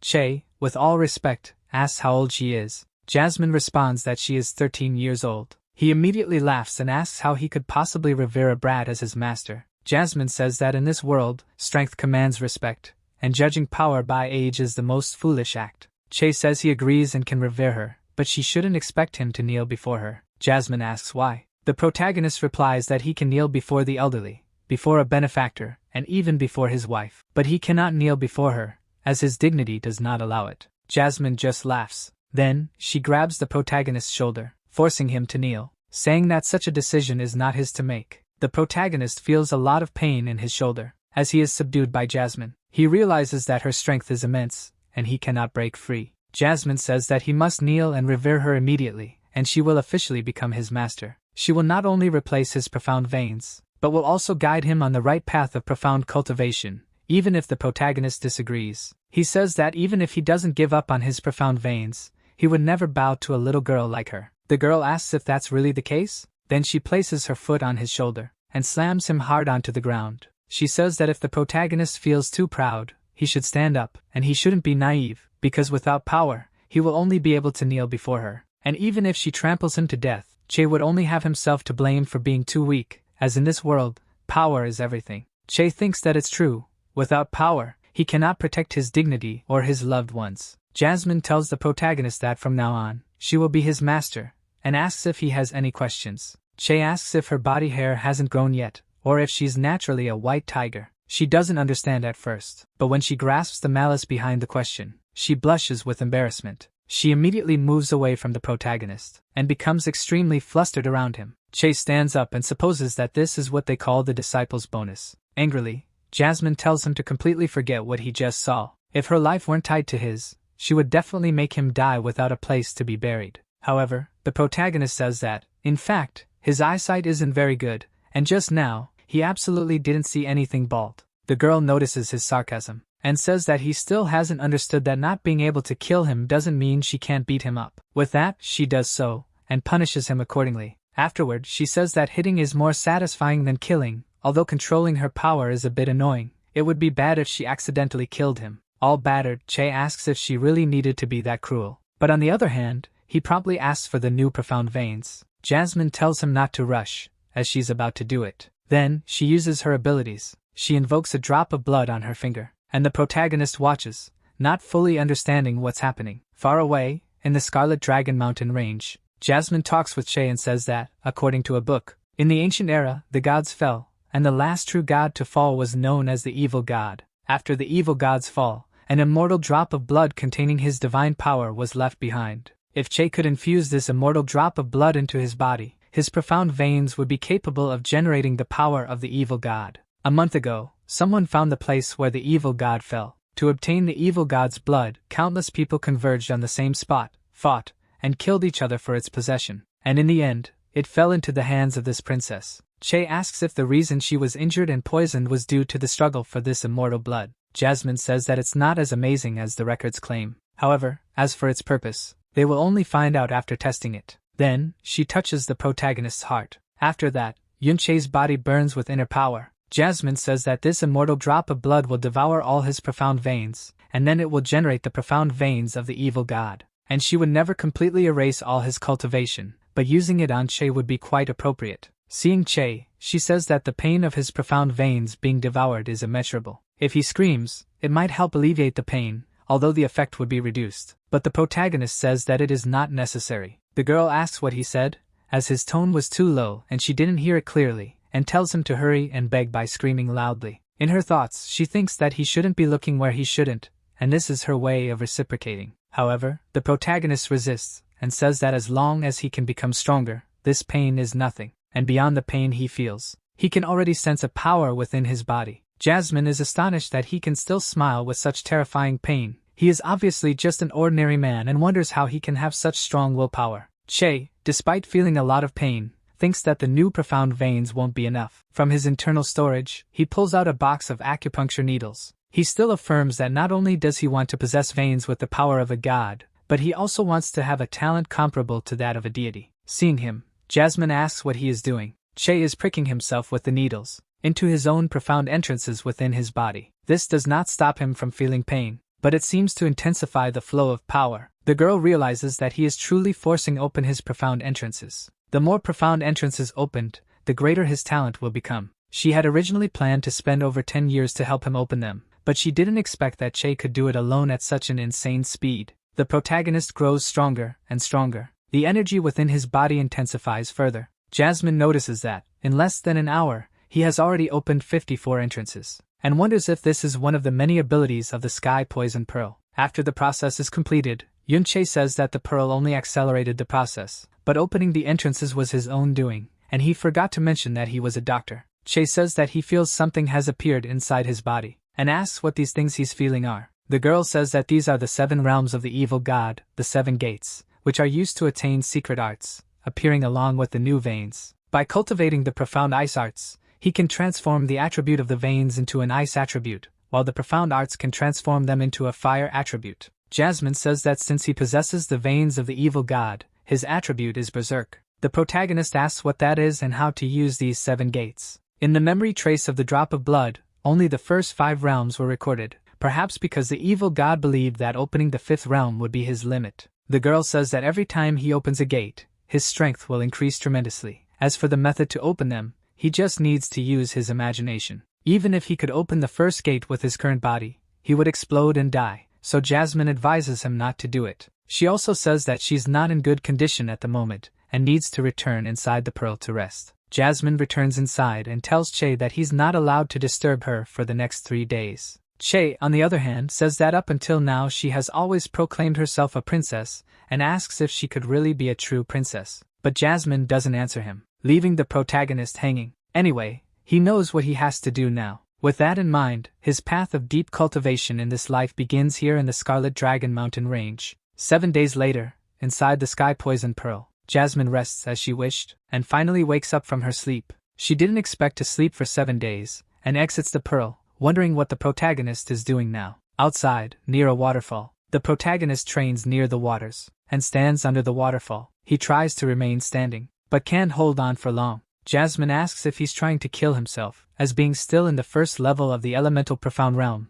this waterfall would kill him, saying that he is an idiot for trying this, and goes to pull him out of the water now. Chae says that it's not necessary, and she doesn't have to help him. Shortly after, he gets up and steps out of the water. Jasmine asks if he has been doing this for the past few days, training in such a dangerous manner. He says more or less. The girl says that he should think more before doing things, as there could be a large rock at the top of the waterfall that could fall on his head. But the protagonist says that he needs more power, otherwise he couldn't protect his loved ones. He states that before he was just a cripple, a person unqualified to seek strength, but now that he's qualified thanks to her, he can't afford to be lazy. Jasmine says that since he's so desperate, she won't stop him anymore. However, before returning to training, he must immediately buy her a new set of dresses, along with underwear, coats, shoes, and hair ribbons. Chae asks if this is really necessary, as his current clothes are already quite nice. Besides, they look very natural. But she asks what is so good about that. She says he should be honest with her,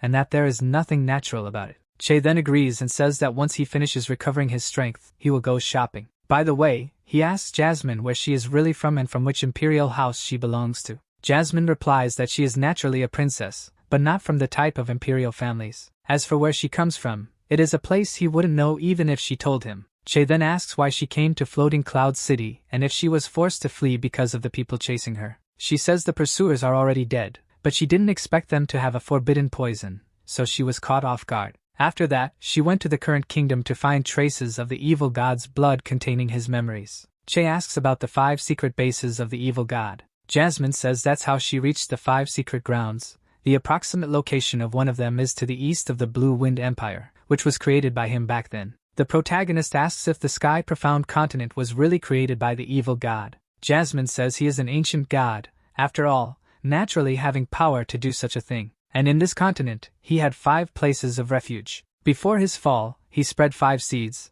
1 for each location, and made it clear that only his power's heirs can find them. Chae says that means only they will be able to find them, and asks what exactly these 5 seeds are and how to find them. The girl says that the power around those areas is extremely high, and the protagonist's current power is much lower. So, it's better for him to wait a bit longer before thinking about it again. He agrees. Back at the waterfall, Jasmine says that this time he stayed underwater for 23 seconds, a bit better than last time. Chae says he wasted a lot of time and needs to work harder. Jasmine, on the other hand, asks when he will take her to buy clothes. He apologizes, saying it took him about 10 days just to find a village near the mountains. In the end, he ends up going shopping with her and showing her some dresses, but the girl is not pleased with his choices. The protagonist shows a few more pieces, but Jasmine says the dresses in that place are of low quality, not worthy of a princess. Chae says this is a small town, and this is the most luxurious store there, telling her she should make an effort to wear something from that shop. The girl says she has already decided not to wear them, especially such coarse dresses. Che, on the other hand, finds something different, and says she can try on an undergarment first before deciding which dress she wants. Furious, she asks if Che is looking for death, saying she could kill him right now. He then says that if she doesn't want the city's clothes, she should wait until they go to the New Moon City to buy them there. Jasmine says he must make sure to buy the best.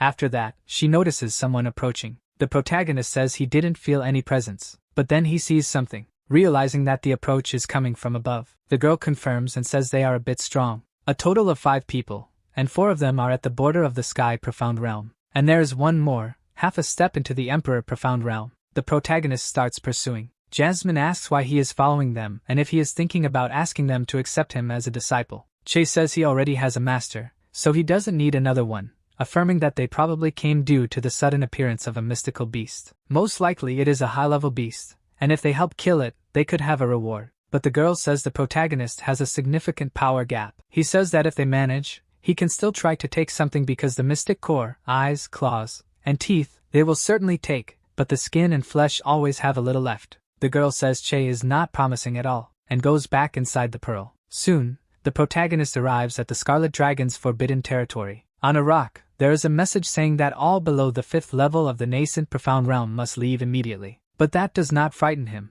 and he decides to move forward. The 5 men go to the location, and one of them says that the fire dragon's nest should be up ahead. The leader asks if he is sure that they have analyzed the power of this dragon accurately. A 10th level celestial beast, the man states, saying without a doubt that the great sage beside him will surely handle it. The sage says that after obtaining its fiery mystical core, the young master's blazing heaven execution technique will certainly reach a new level. Che hears him say that, without further complications, he's confident that they'll be able to pressure the Shao sect or even the Frozen Cloud Asgard. He wonders if these 5 are part of the Burning Heaven sect, one of the 4 great sects of the Blue Wind Empire. One of them notices someone is following them, but says it's just a brat from the elemental mystic realm, probably trying to take advantage of the situation. He offers to deal with the problem immediately, but the leader tells him not to bother and to focus on the formation. The protagonist realizes that, despite all his caution, he was discovered. Even so, he didn't expect them to notice him. Che thinks it's not worth risking his life for a few leftovers,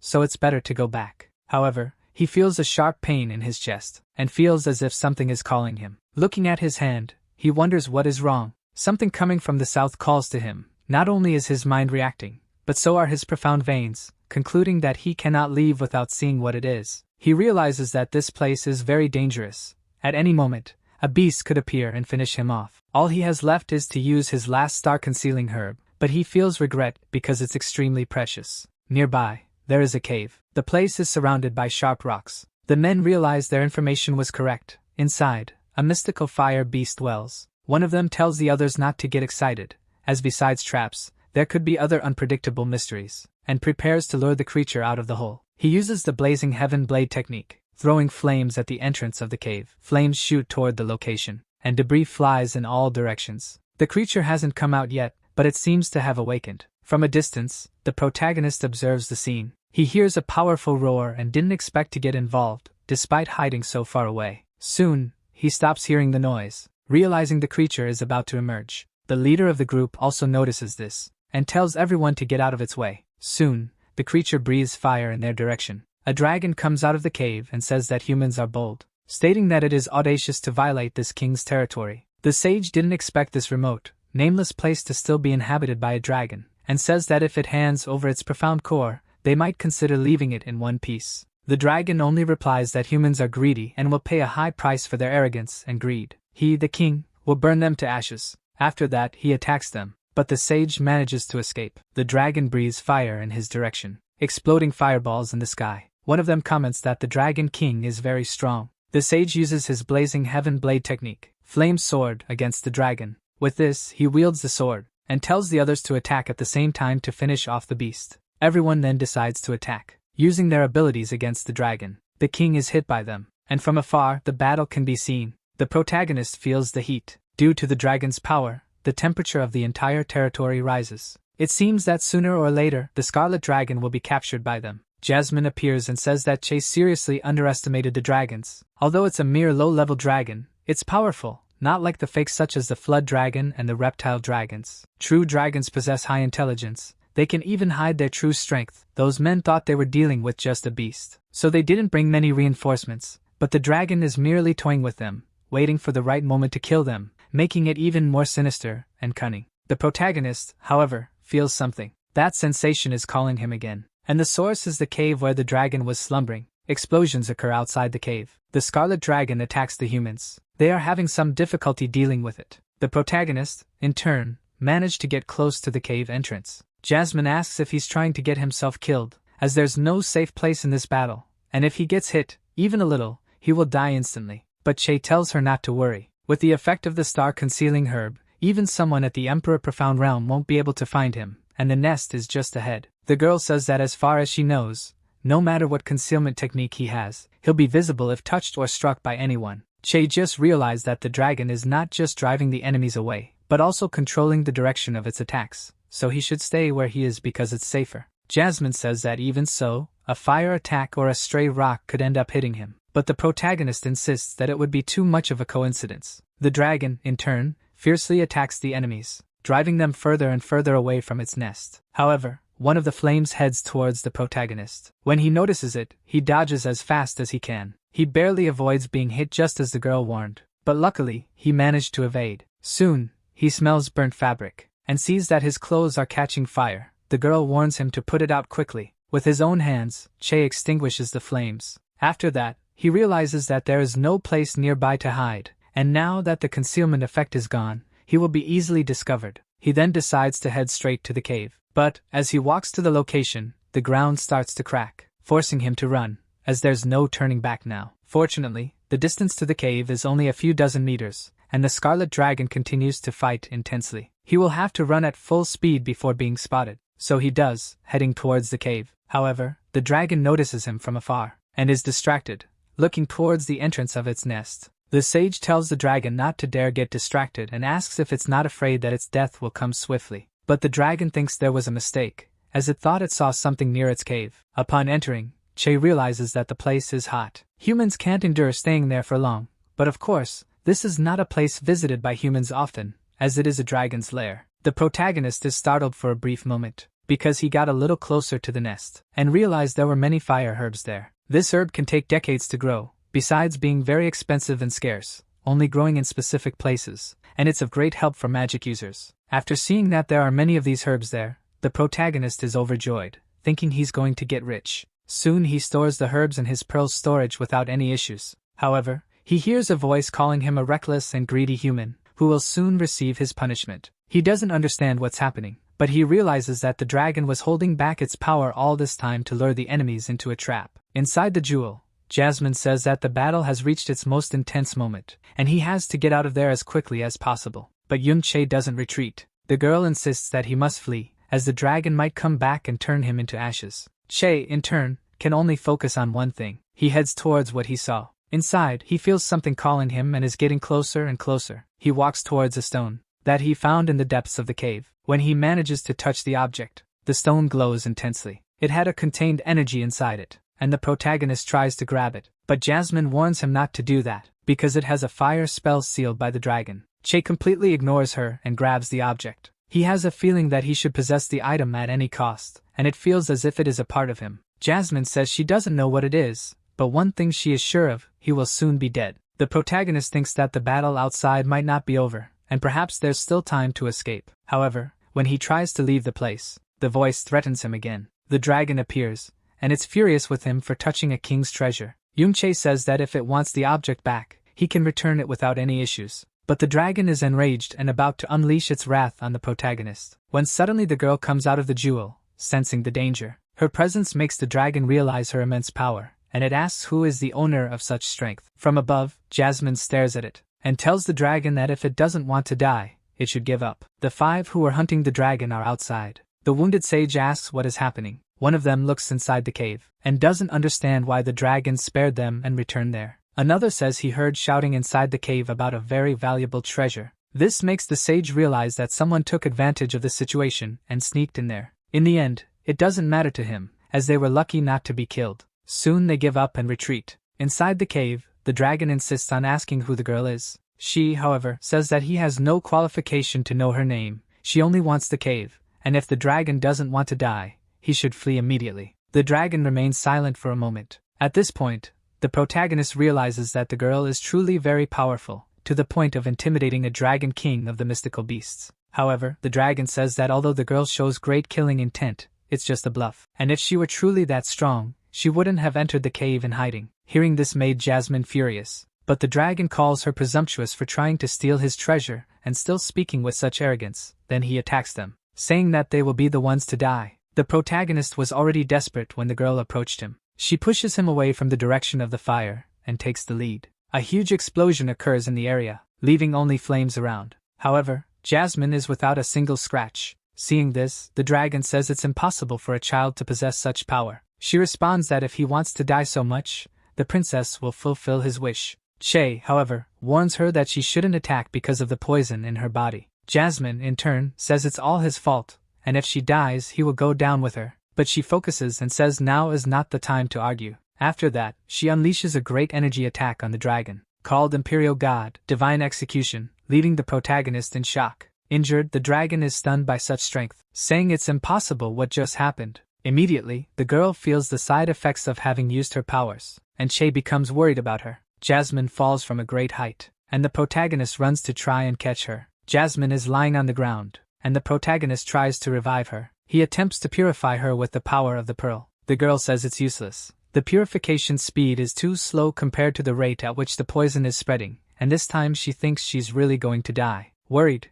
Che tries to revive her in any way he can, saying they had a deal and he still hasn't given her a body. Jasmine says she doesn't want to die. She hasn't avenged her mother and brother, and hasn't killed all the executioners. As she closes her eyes, she sees the protagonist screaming. He says they had a deal and she can't leave like this yet. Shocked, the protagonist looks at the girl, realizing that her body is disappearing. Che feels useless for not having trained enough for a situation like this, stating that his life doesn't belong solely to him, but also to Jasmine. But then he notices that he's bleeding, and remembers that the 2 times the girl was in danger, his blood was used to suppress the poison. He concludes that it might work this time as well. He declares that Jasmine will not die now. Then he pours some of his blood into her mouth. However, the blood is spilling out. Che realizes that Jasmine is unconscious. She can't swallow by herself. He decides to transfer the blood mouth to mouth, carefully guiding it with chi. As long as she wakes up, he is willing to do it, no matter the punishment he might suffer. With his mouth full of his own blood, Che prepares for the transfer, and performs the process, hoping it will work. After that, the girl's body is no longer translucent as before. The blood is really taking effect. He decides to repeat the process, and cuts his arm again, performing another mouth-to-mouth transfusion. Still unsatisfied, he repeats the process, transferring a lot of his blood to her. Half an hour later, Che is still trying to revive her. His body is already weak from so much blood loss. He still tries to transfer blood, but can no longer stand. Soon, he collapses beside the girl. Jasmine, however, still hasn't woken up. In a dream, on the Azure Cloud continent, Che dreams of someone calling his name. A girl calls out to her brother Che, asking if he's awake. She is very worried about him. Seeing his bandaged arm, she knows he hurt himself again. Trying to cheer him up, the girl says she prepared something good for him to eat. After that, she tells her brother Che to wait, as she's almost done tidying up his bed. However, she notices that Che is distant. Realizing that he is leaving, in another moment she is lying down and says that every wound on Che's body is a wound in her heart, and if one day there's a girl willing to stay by his side, then she must be an angel sent to him by the heavens. She concludes by saying that Che should take good care of her. Startled, Che wakes up from the dream, and sees Jasmine awake in front of him. The protagonist realizes that she has regained consciousness, but Jasmine tells him not to move, as he lost a lot of blood and is weak. After that, she asks why he saved her. She also says that it would have been better for him if she died, as he wouldn't have to fulfill the promise between them and wouldn't have any more obligations towards her. Che responds that she used her life to save his, and she is also his master. However, the girl states that she did it to save herself, and if she wants to be reborn, she must do everything possible in the shortest time. The protagonist says that he already knows all of this. But Jasmine is a very beautiful girl, like an angel. Despite being generally cold and sometimes extremely frightening, he never wants her to leave his side. The girl is impressed by his motivations, and says that Che doesn't know what she has done.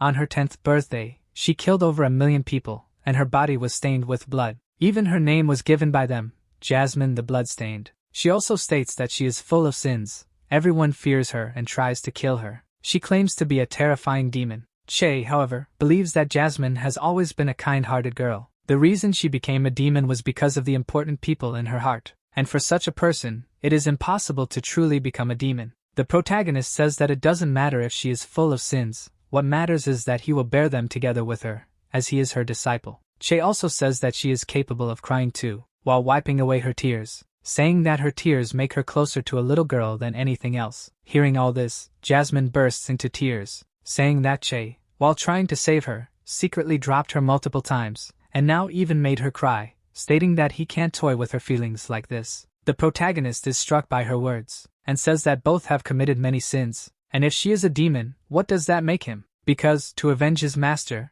he killed over 7 million people in a single day, claiming to be the true demon. After calming down, she says that although Che is no longer in danger, in the coming months she won't be able to use her power, and his blood will no longer heal her. She also says that the pearl he took from the dragon must be one of the seeds of the evil god that she mentioned before, and that he should consume it immediately. Moreover, next time he should not touch her without permission. Embarrassed, Che agrees. In a hurry, she returns inside the pearl to rest. But inside, she thinks she didn't expect to be kissed by him, and she even cried in front of him, feeling very ashamed. She recalls the protagonist saying that he will bear the sins together with her, and thinks that besides her mother and brother, no one has ever treated her so kindly. Outside, the protagonist holds the evil god's seed pearl, and inspects it in detail. After that, he decides to swallow the object. Immediately his body starts burning with flames. Jasmine says that it is definitely one of the seeds left by the deity, and for Che to have found it, one could say he is either very lucky or influenced by the evil god. The pearl starts taking effect, making the protagonist's body absorb everything. Soon, Che manages to control the energy of the first level of the nascent profound realm, and notices that his strength has increased, wondering where the flames are coming from. Jasmine says that it was the seed that transformed his power into the fire attribute, and about the increase in strength, that is just a bonus. In ancient legends, it is said that the evil god possessed the most formidable elemental power within the dimension of primordial chaos. It is also said that the 5 seeds are the origin of his formidable power over the elements, and whoever obtains them all will have total control over the elements. In other words, with this fire seed, Che is capable of controlling the element and possesses complete immunity against it. Jasmine confirms and says that the temptation to control all elements is irresistible. Even she cannot resist, and if their lives weren't connected, she would kill him and steal it from him. Che, however, tells her not to say something so frightening. The girl says she was definitely not trying to scare him, but the secrets within Che's body cannot be exposed, as many want to steal them. She also says that in the present time, where all the gods have fallen, the ability he carries is truly immense. The protagonist is already able to control the fire better, and realizes that he truly has absolute immunity and strength to oppose the heavens. Jasmine tells him not to get too excited. First, he must take care of what's left of the fire dragon, and she will help him collect the treasure. This is a true dragon. Skin, flesh, blood, bones, internal organs, all are precious treasures. However, Yunche doesn't think he's capable of cutting its skin, but Jasmine says that's why she'll help him. The inside of the sky poison pearl is enough to store the dragon's corpse, and if Che doesn't want to die, he'll have to increase his strength quickly. For the next month, she will teach him a profound skill. The protagonist thinks about such a skill and reflects that coming from Jasmine, it definitely won't be ordinary, and asks her what this skill is. Jasmine replies that it's called the Star God's Broken Shadow. After they leave the area, they head to New Moon City. The protagonist arrives at the location, and his spirit follows his body. Some people who see this are confused, wondering if that's just one person or if something's wrong with their eyes, because it looks like ghosts are following Che, or maybe even his soul. Jasmine warns him not to practice in public and to pay attention to his surroundings. Che asks what's the problem, as she told him to keep practicing the broken shadow to improve his proficiency with it, but she says not everywhere. Soon, the protagonist realizes he was so focused that he didn't notice he had entered the city, and everyone who saw him is astonished. The girl says she didn't expect it would only take him a month to complete the first stage of the Star God's Broken Shadow.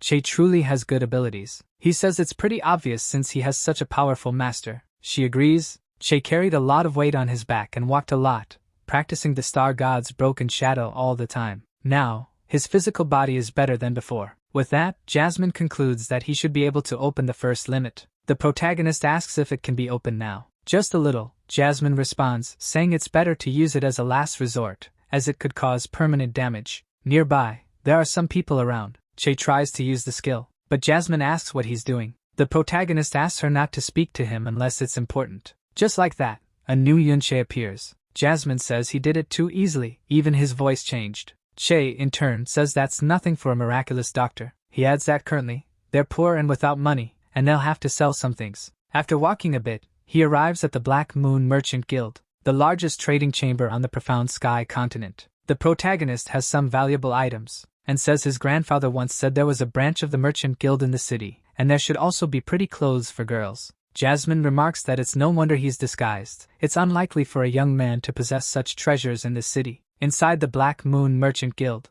Che comes across the shops and concludes that everything imaginable can be bought there. He enters and tries to find a place to sell his items. Soon, he stops at a shop, and the merchant asks what he wants. The protagonist pulls out 3 flaming spiritual orbs, and tells the merchant to make an offer. Seeing the items, the merchant is surprised. Taking one of the orbs, he realizes that such an item is of the 10th grade. To refine it into a medicinal sphere, there's a need to harvest ingredients and store the materials properly, select the right tools, and maintain crucial control during refining. It's common for the potency of the medicinal power to decrease during the entire process, especially during the refining process. Even for skilled alchemists, it's hard to avoid loss of potency during the process, which makes pills below the 10th grade quite rare. After hearing this explanation, the protagonist tells the man to stop stalling and make an offer. The merchant says these 3 flaming spiritual pills are the best of the best, and offers 300 purple coins for all of them. Such an offer doesn't please the protagonist at all. The merchant thinks this is the end of the negotiation.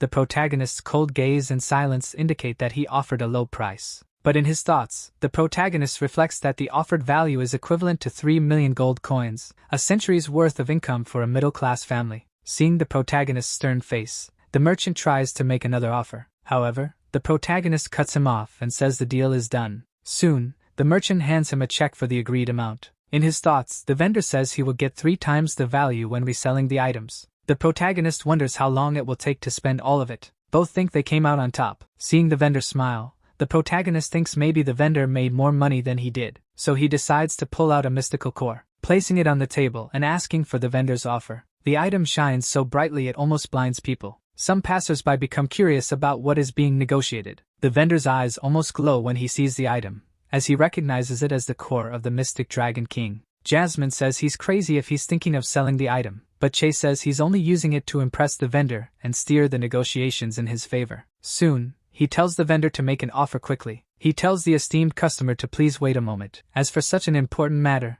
this lowly man does not have the authority to make such decisions. Quickly, he calls another vendor and says this is an important matter. There is a mystical core. Pu Lao, the expert, appears and says the other vendor needs to control himself, as how could a mystical core make him so anxious? He also tells him to notice the people around. They must think the Black Moon Merchant Guild is running low. Up until now, Pu Lao hadn't seen the item, but when he sees what it is, he notices that it's a dragon core. The other vendor says that just a moment ago Lao scolded him, but now he's shouting even louder than him. Che, still in disguise, says that a mere dragon core caused such a commotion, and the guild is getting better by the day. Pu Lao tells the customer that he doesn't know if it's possible, but asks if he could share his honorable name with them. Angrily, the protagonist says that the old man is responsible for conducting business transactions, and since when does he ask such things? Lao senses a terrible murderous intent coming from the protagonist, and wonders how many people he must have killed. He then corrects himself, and says he only wanted to show how incomparable the power of someone who can kill a dragon is. He also says that dragon cores are extremely valuable throughout the entire empire. Only one should appear every 100 years, and asks why the customer wants to sell it. He replies that he just wants to get rid of something he doesn't need.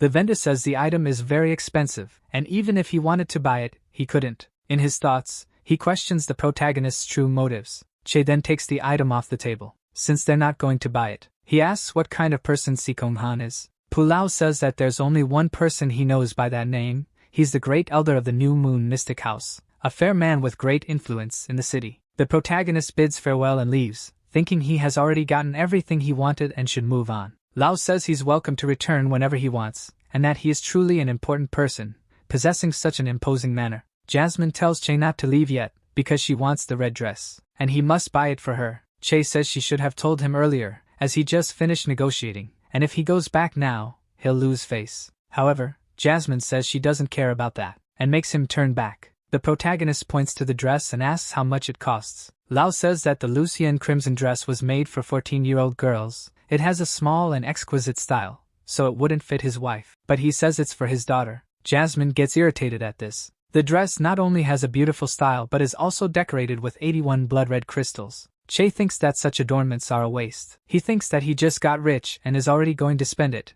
even considers asking for a discount, but doesn't want to lose face. The vendor says that the presence of the bearer of a dragon core is an honor for his store, and that the Lucian Crimson already belongs to him, in the name of their friendship. He also says that to always have the preference of such a great man, 500 purple coins are nothing. The protagonist freezes upon hearing the price, but since he's getting it for free, he takes it. Immediately after, he says he won't forget the gesture and quickly leaves. The old man's assistant says that no one in the city has heard of the protagonist before, and when he entered, he analyzed his power, and it seems like he barely entered the nascent profound realm. But Lao says that this just shows how inexperienced he is in analysis. Because for someone who hunts an authentic dragon, restraining his power is easy, and the assistant still has limited intuition to sense a terrible murderous spirit. He also says that it's necessary to have killed at least 1 million people to have an aura like that, and it cannot be hidden. With that, the assistant becomes very scared. Outside, Jasmine is still angry because Che called her his daughter. He tries to defend himself, saying that he couldn't tell the truth in such a situation, considering that the dress he gave her isn't bad. She agrees not to argue with him, but Jasmine says he exposed the dragon core in the guild and asks if he isn't worried about being robbed. Che replies that the more he shows he doesn't take the core seriously, the less they'll dare to steal it. The girl says that the shop owner is not so easy to intimidate, but he was afraid of Che's murderous aura, and asks what's with the aura around him. He thinks that, for a moment, it was so intense that it rivaled his own murderous aura. The protagonist thinks about it for a while, and remembers his dark past. He also says that if he told her the truth, she wouldn't believe it, but he assures her that they are the same. After that, they arrive at the New Moon Profound Palace. Che says that his grandfather informed him that Sikong Han should be there, but from afar, he hears someone calling him brother-in-law. He quickly recognizes that the voice is familiar. When he looks back, he sees that his wife's brother is there. Yuan Ba runs toward the protagonist, and does what he always does. He hugs Che very tightly, and Che says that his sister will end up a widow. Yuan Ba says that he's excited because he hasn't seen his brother-in-law in a long time. 6 months ago, he heard that Che left home,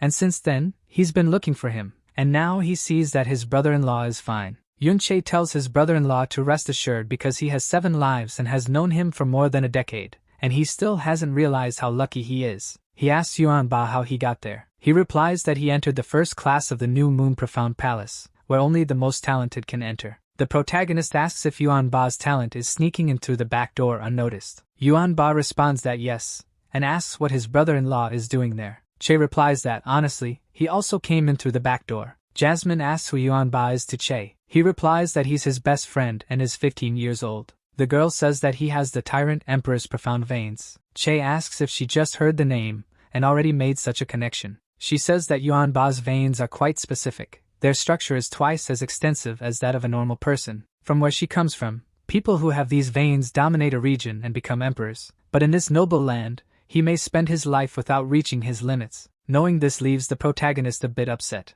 They go to the house of the great elder of the New Moon Profound Palace, Sikong Han. He says that Yuan Ba informed him that Che was looking for him. The protagonist introduces himself as Yun Che, from Floating Cloud City, and asks the elder if he remembers an old acquaintance named Xiao Lai. Immediately, the elder recognizes the name, and asks if Lai is in the city. But the protagonist says that his grandfather is still in Floating Cloud City, and it was he who sent him to look for Sikong Han. Che hands his grandfather's plate to the elder, and Han mentions that 7 years ago, if the good Xiao Lai hadn't saved his son, the Sikong clan would have perished with him. Yuan Ba says that his brother-in-law's name is Xiao Che and asks why he changed his name. The protagonist says he has no connection to the Xiao clan anymore, and explains further later. Han says he heard about the incident in Floating Cloud City. The Xiao family must be blind. He also says that Che has already reached the first level of the nascent profound realm, and he cannot believe they rejected a boy like him with such high potential. Yuan Ba asks how that's possible because his brother-in-law had damaged veins since he was a baby and couldn't be in the nascent profound realm.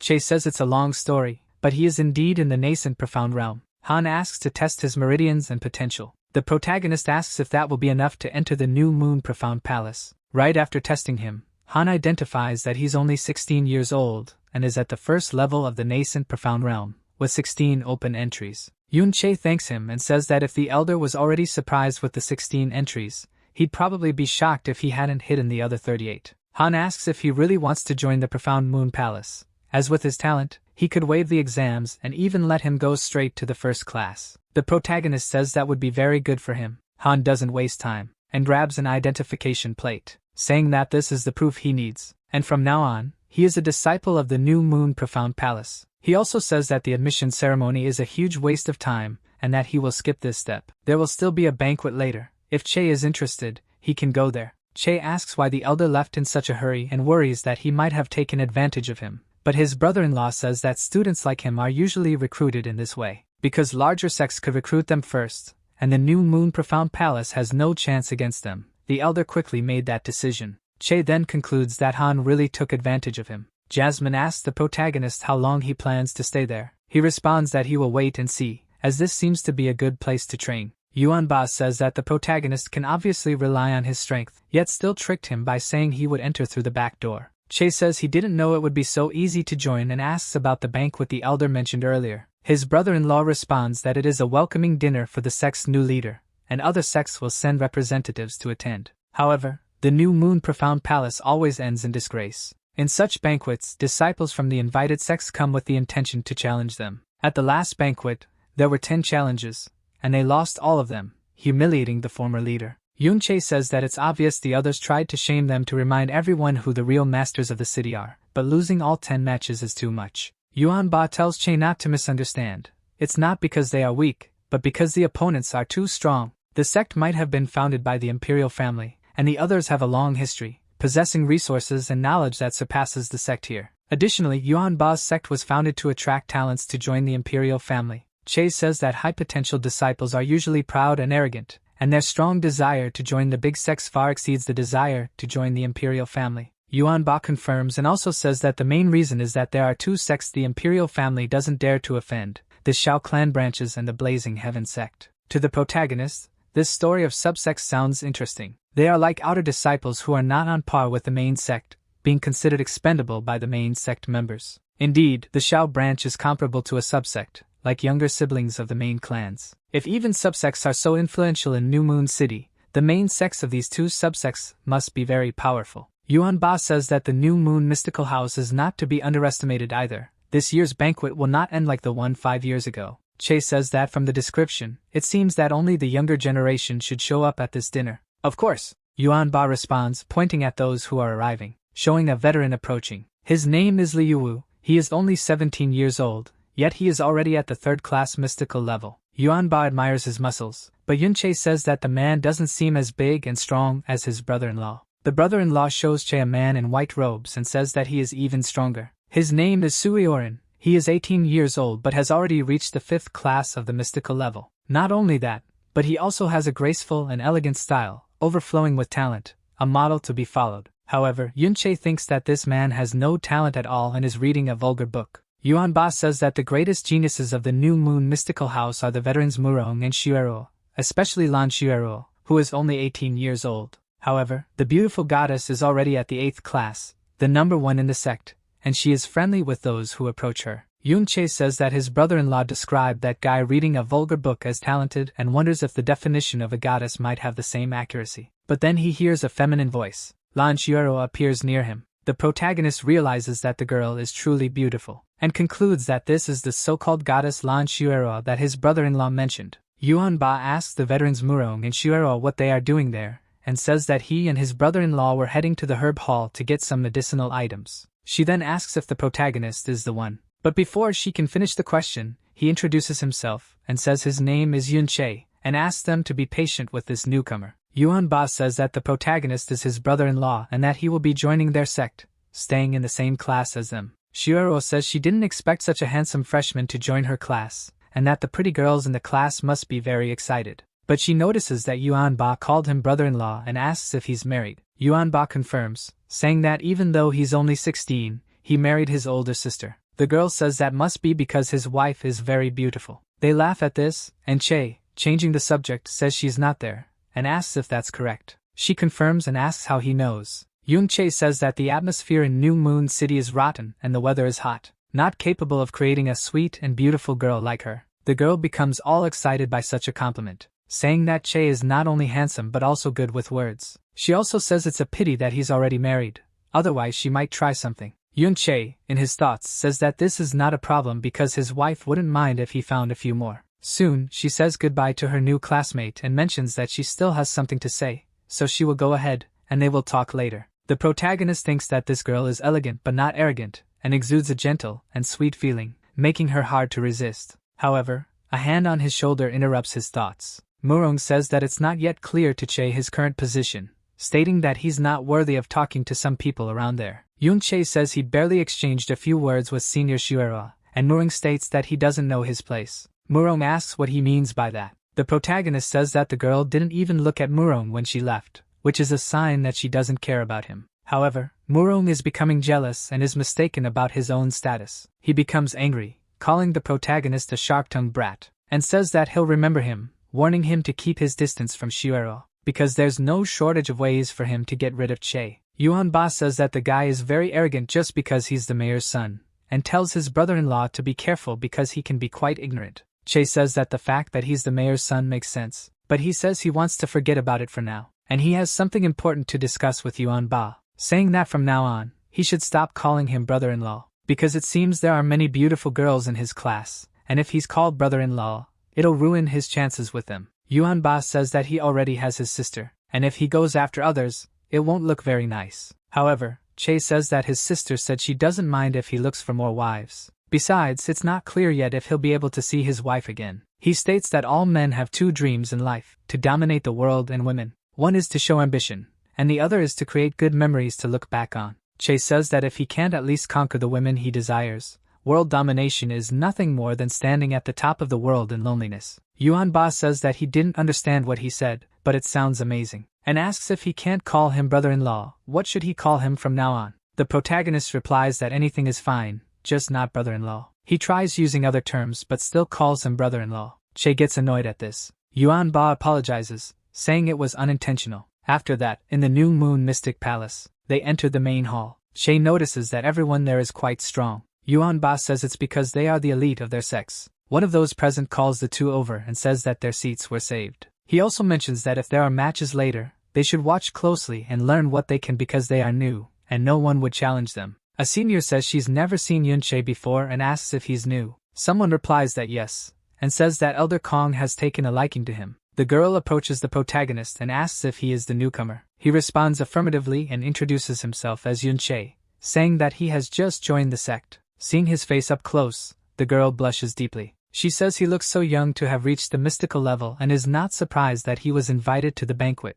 besides being very cute. Yuan-ba says that this is mandatory for his brother-in-law, and the girl is astonished to learn that he is married. Embarrassed, Chae says that she must be married too, since she is so beautiful. However, she sighs before answering, and says she will not marry so young, and finally introduces herself as Hong Mai, 17 years old. When she leaves, the protagonist, irritated, says he will look after Yuan-ba in the future. He apologizes, saying it slipped out of his mouth. After that, a man named Taijong-tsung, from the Iron Spear sect, introduces his son, Taihing-jun, whom he brought to congratulate the new leader of the New Moon Mystical House. The leader welcomes everyone there. Taijong tells the host that he must be doing well, as they barely know each other, and he was already left speechless by the elegance of his quarters. He also says he decided to bring his humble son and hopes the host doesn't mind. Leader Kong says he doesn't mind, as the master of the Iron Gate personally coming is a great honor, besides having an impressive talent and an unusual presence. Yuan-ba tells Chae that,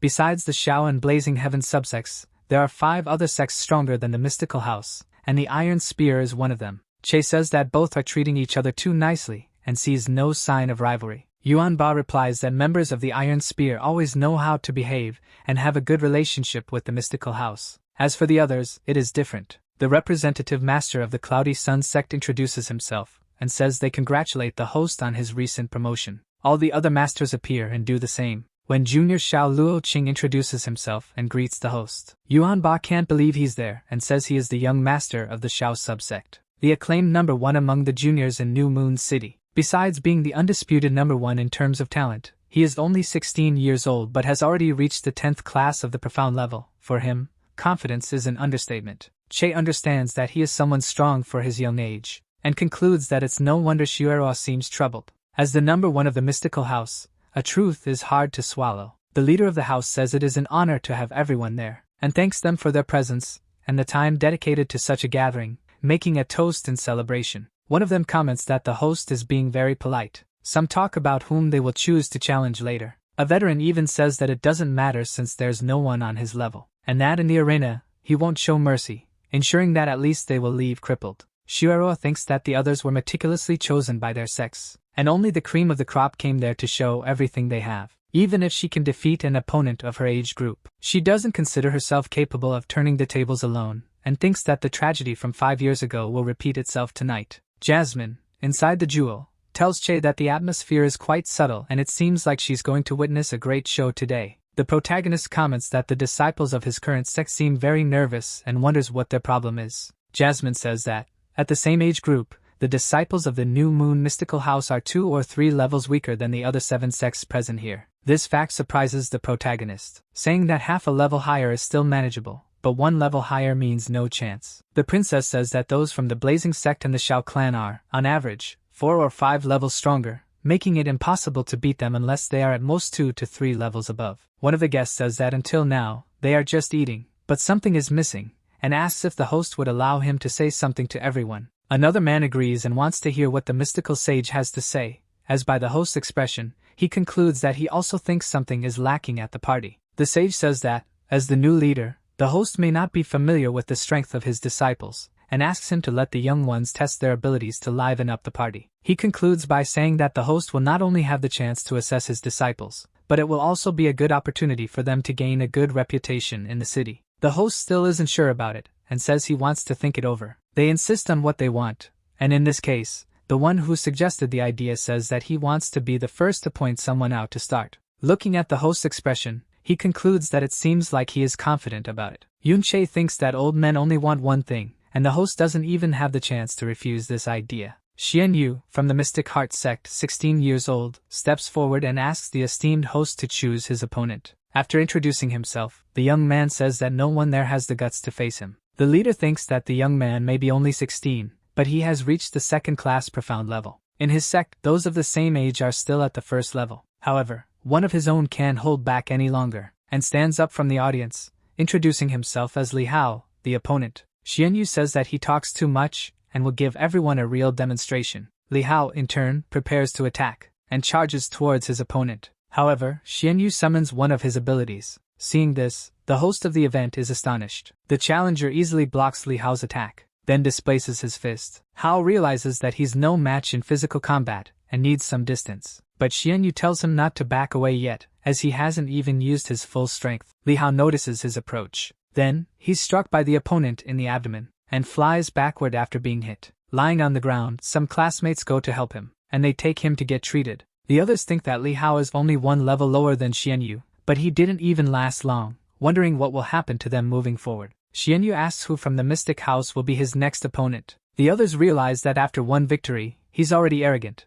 but conclude that it's because of the uninteresting opponents from the New Moon Mystic House. His classmates say that Li Hao is the strongest among those in his age group. One of them considers sending someone older. However, the first one says it won't help, besides not being honorable to win that way, and doesn't want to imagine what would happen if they lost. Arrogantly, Xian Yu asks how no one has stepped up to fight him yet, saying that the Mystic House members are so cowardly that he'll have to choose someone himself. The guys from his sect tell Xian to pick someone quickly, and if he accidentally chooses someone older and wins, it'll be even better, making it amusing for them and shameful for the others. Thus, Xian Yu points at a big guy and says he seems like a strong veteran and must have powerful punches. Yuan Ba hesitates, unsure if he should accept the challenge. Yuan Ba still doesn't understand if he was really chosen, but the opponent says that a veteran can't refuse a challenge. Xian Yu's master says that in a big school like this, there isn't a brave enough person to fight, and asks if the boy is really a disciple there. The leader responds that Yuan Ba is indeed a member. Despite his large build, he is only 15 years old,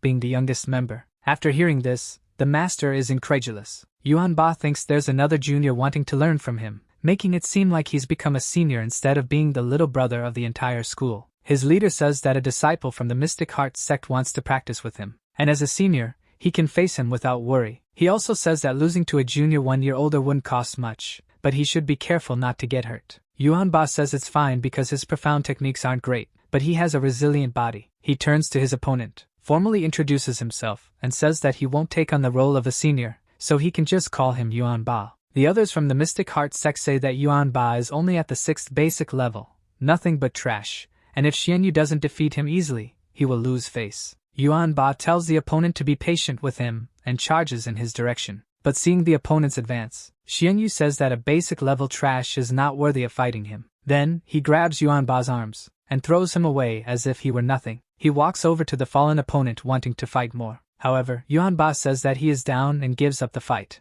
Even so, the opponent doesn't want to stop. The protagonist, watching everything from the audience, yells at him to stop. But Xianyu doesn't listen and hits Yuan Ba hard. Yunche stands up and goes to him. Fallen, Yuan Ba begs for help, and Che tries to aid him. He tells Xian that this is a friendly match, and he should have stopped when it was clear he had won, as Yuan Ba had already admitted defeat. But Xianyu ironically says that his opponent was out of breath and didn't hear him say he surrendered, so he should have shouted louder, and that's not his fault. His friends agree, saying that this kind of thing happens and that they are so weak that just one move is enough to defeat them. Che lifts Yuan Ba and asks Lan Xuerua to help take him for treatment. She then steps forward and agrees to help. Soon, the girl takes Yuan Ba away. The protagonist says that just because Yuan Ba couldn't speak to surrender doesn't mean he wasn't already giving up. He also tells Xianyu to remember this, and that he will be his own opponent. Some wonder who the protagonist is, as it seems his energy density is superior to Li Hao's. The host says they shouldn't think too much, as he is one of his disciples and just joined the sect today, besides being the grandson of a great friend. He thinks that Li Hao against the opponent was a disaster, but Yun Che's power is incomparable, and if he makes a mistake, it will be a disgrace to Xiao Lai. Yuan Ba tells the protagonist to be careful, as the opponent is strong. Xianyu realizes that they already know each other, and says that the protagonist just entered the primary profound level, and can't fight against him. His friends start laughing, saying that Che will be easily destroyed like the others in his sect. Xianyu confirms the protagonist's name, and says that he shouldn't stand still like a statue, and if he wants to start, he can go ahead and attack, because if he attacks first, Che won't have a chance to counter. However, when he notices the protagonist's movement, it's already too late. Yun Che lands a powerful slap on his face, knocking out a few of his teeth. With the force of the blow, Xianyu is thrown far away, and with just one hit, he is down. Now his friends are shocked. The spectators wonder if that was a mystical body technique, and if the host clearly saw Che's movements. The leader says absolutely not. He's never heard of another technique executed so well. Xianyu stands up and says that he let himself get hit on purpose to let Che lose with some dignity. However, the protagonist simply says that the opponent is an idiot. Furious, Xian charges for an attack, saying that Che will die. He prepares to land a punch on him, but he realizes that Che's reflexes are sharp, as he no longer sees him in front of him. Soon, Yun Che appears and counterattacks, landing a second blow on the opponent. Everyone witnessing this is impressed by the protagonist's strength. The members of his sect cheer him on, saying that the opponent's face is unrecognizable and Che should finish him off quickly. Xianyu thinks that the protagonist was in front of him, but in a second appeared at his side, wondering what kind of technique he uses to move. For his part, Yun Che recalls that his opponent had just said that he would finish him off in at most 5 hits. But he was the one getting beaten, and so far, it's only been 2 hits. Xianyu doesn't back down, and says that until now Che is the only one to humiliate him like this, so he will kill him slowly. However, Yun Che lands another hit on his face. This made the opponent even angrier. The protagonist lands the 4th hit on him, delivering another slap to his face. Furious, Xianyu gathers strength to fight back, and uses a technique called 1,000 Spectral Fists of the Violet Sun. Lan Xuerua, from outside the battle, realizes that this technique is definitely one of the most powerful moves of the Mystical Heart sect, and the protagonist must be careful. The technique uses 3 chi points: Violet Sun, Central Palace, and Heavenly Lake, allowing the user to consolidate energy while using the Violet Sun point as a pivot. If the artery of the Sun point is interrupted, the other points will lose stability, and all the profound energy in his body will be temporarily disordered and even paralyzed. The protagonist is aware of all this. Soon, he hits the opponent exactly where he should, causing the Violet Sun to become blocked. Yun Che asks if the esteemed senior student Xianyu still wants to exchange a few blows. Xianyu tries to say something, but before he could finish, the protagonist hits him again, this time with a very strong punch to the face. Soon he is lying on the ground in front of his friends. They say the result of the fight was already clear, and Xianyu had even surrendered, so the protagonist is being cruel by attacking him again. However, Yun Che says that someone earlier said that to surrender, one must speak loudly and clearly, and asks if they heard Xianyu surrender. He also says that he didn't know the disciples of the Mystic Heart sect were so soft, and with just 5 hits they start coughing up blood. One of them tries to attack the protagonist, but a companion warns him that it would be shameful for a 20-year-old to fight against such a young opponent. On the other hand, the members of the New Moon sect celebrate Yunche's victory, saying that his opponent got what he deserved. The Mystic Heart sect members appeal to the host, saying that they came here to offer sincere congratulations, yet their disciples were cruelly humiliated. Yunche says that Xianyu didn't stop hurting the members of the New Moon Mystic House. Only a blind person couldn't see that besides injuring them. He even said humiliating things, and asks if only they have the right to do such things. However, they think it's not that simple. Members of another sect quote an old saying that the newborn calf isn't afraid of tigers, stating that Che is quite ambitious, fitting with his talent. But unfortunately, he is stupid and dares to offend the Mystic Heart sect like this. Does he really think the New Moon Mystic House can protect him? Some think that Xian Yu's defeat left the New Moon House with plenty of breath to talk nonsense, and Che did the same as his opponent after winning the fight. Yun Che states that only the dishonorable humiliate others, and if the 7 great sects still don't understand, he asks them to come to the arena because he will continue fighting. Hearing this leaves everyone shocked. Murom, who is watching, thinks the protagonist is a complete idiot, because not only does he talk too much, but he's also provoking the great sects and pretending to be more than he really is. Even the leader of the New Moon thinks Yun Che has crossed the line, and if he continues like this, he won't be able to stop him. From the audience, someone shouts that trash like Che, who just entered the first profound level, dares to be so arrogant. He then says that he's going to teach the protagonist a lesson. He soon steps into the arena, introducing himself as Yanming from the Cloudy Sun sect, 16 years old, and tells the protagonist to remember his name well. Yun Che notices that the opponent intends to use a fire technique, right in front of him, who masters such an element. The opponent is from the Cloudy Sun sect, Yanming. They say he is among the top 5 of the younger generation of his sect, being quite strong for his age. However, Yun Che just says that if he behaves and quietly goes back to his place, they won't need to fight. Yanming says that Che is just talking nonsense now, and he'd better use that deep technique from before like never before, because otherwise he won't get another chance. One of the members of the opponent's sect says that his technique is the hallmark of the Cloudy Sun, and such an ability is complex even for profound technique users at the 6th level. The New Moon leader is impressed and thinks that Yanming just entered the 3rd level and can already use it. Yun Che, however, jumps into the arena, and with bare hands he grabs the opponent's fire chains. Those who see this are shocked by how easily he caught the chains. Even the opponent questions whether Che will really be able to hold them for long. For his part, Yun Che says that by binding these chains with his hands he sought defeat. The opponent is astonished by the protagonist, and can't understand what he did. Che states that this temperature is not high enough, so it cannot hurt his hand, being nothing more than cheap pyrotechnics. In his thoughts, Che notices that he is truly completely immune to the fire element, even able to break the chains. His opponent, however, can't understand how that's possible. Even the members of his sect are shocked by the fact that the protagonist resolved the situation so easily. But their leader says not to be disheartened,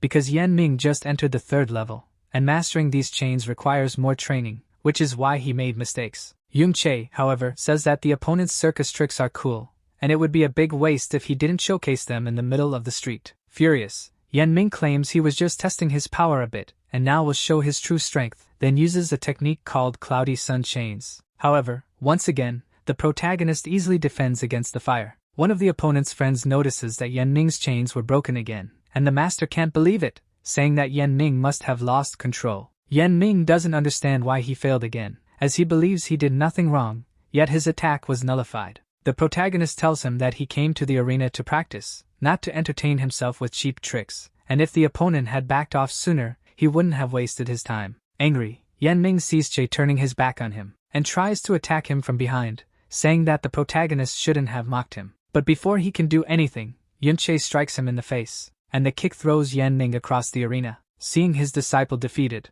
Yanming's master concludes that even the Burning Fist technique was overcome. He then becomes extremely irritated and says that this is a disgrace, and Yanming should return immediately. Yanming, after being defeated, returns to his master, but is met with shouts. The master says that his technique failed 3 times in a row and asks what he has been practicing these last years. Then he orders the student to return immediately to his sect's wing. Yanming thinks that there was definitely no way he could have failed and wonders what happened. After all, he always had the impression that something was off about the protagonist. Yun Che, however, says that 2 are not enough, and calls for the next opponent. Some think he's just a brat who got lucky because he beat someone who barely mastered his techniques. Others think Che is too arrogant because he didn't realize that he only won because his opponent made mistakes. Feng Guani, from the Storm Mystical House, 16 years old, wants to be the next. At first, he didn't want to fight, but since he found such a conceited opponent, he decided to enter the match. The protagonist says that it's not the first time he's heard that, and tells him to come quickly so they can finish, and he can leave like the previous two. The current opponent says that if he doesn't set the protagonist on fire in 10 moves, he won't be called Feng Guangyi anymore. He has already reached the 4th profound level without difficulty, and is confident he won't lose, saying he will use his 9-form storm and finish the opponent. He also says that Yun-Che should remember this well, as he will witness his technique. Witnessing the power of such a mystical art. This technique is a special move of his sect. Feng Guangyi then uses the 9-form storm, in the form of a fierce wind. Yun-Che thinks there are too many attacks, and he won't be able to dodge them all, so he can only confront it with brute force, since his power is still at the 1st level. Facing someone who has surpassed the 3rd is obviously a futile effort. Feng Guangyi uses the 9-form storm again, this time in the form of wind clones. Che thinks it's all just an illusion, and the real body must be hidden somewhere. In this situation, his vulnerable spot would be his back. He thinks that if his intuition is correct, the opponent's real body can only be there, so he rushes to land a punch on him. Feng Guangyi says the protagonist is bold to attack him head-on, and if he's not incapacitated after this, he'll be gravely injured. He thinks Che is truly crazy if he believes he can hit him so easily. Even using all his strength to defend himself, he would still take a lot of damage. Facing him directly, calculating the damage is simply impossible, asserts Feng Guangyi. However, the protagonist activates the 7th gate of the evil god, ready to strike. After activating the evil spirit's ability, Yun-Che channels energy into his hands, and hits the opponent squarely in the abdomen. Soon, Feng Guangyi is thrown far away. He falls to the arena floor, feeling a lot of pain where he was struck. The protagonist tells him that he is indeed arrogant, but a powerful arrogant, unlike the opponent, who is a weak arrogant. Yun-Che then calls for the next opponent. Lan Qiuerui tells Yuan Ba that his brother-in-law performed better than they expected and asks if they really came from Floating Cloud City. Yuan Ba can't even respond, so impressed he is with Che. One of the sect members tells the leader that the new disciple is not bad at all, and that this time he really recruited a genius. The leader agrees and is happy that he didn't get hurt. The protagonist still waits for an opponent, while some discuss whether to face him or not. One of them comments that Yun-Che is very arrogant,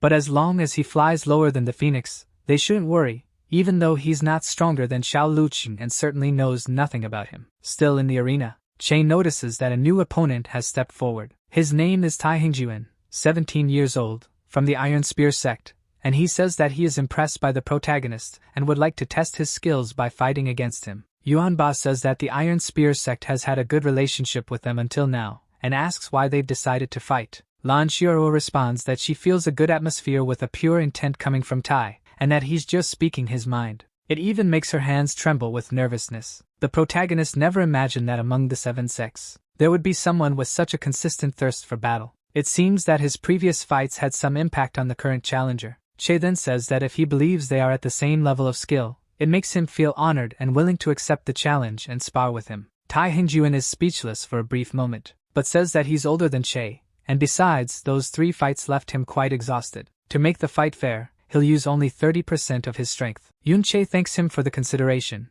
but says that confronting him in such a way without using his full power might not be as interesting for Tai Hingjuan. Tai Hingjuan thinks that, at first, Yun-Che seemed very arrogant, and concludes that this is great, as it makes this fight even more fun for him. He prepares to face the protagonist, and says that he'd better be careful, as his cloud-piercing spear has never been defeated by people younger than him. Che also says that the opponent should be cautious. Right after activating his evil spirit, Che attacks. Tai Hingjuan doesn't fall behind and strikes back. Both are very fast in combat. While Tai Hingjuan tries to hit the protagonist, he ends up only attacking the afterimage. Yun-Che realizes he can't dodge, because the opponent is very fast, and has a very powerful spear technique. Tai Hingjuan launches relentless attacks, and uses his cloud-dissipating dragon technique. The audience notices that the fight between them is becoming more and more intense. Normally, Tai raises the level of his fights to win, and as he reaches a new level, Che is able to adapt to him. The opponent thinks that deciding to spar with Yun-Che was the right choice. He says that they've already exchanged dozens of blows,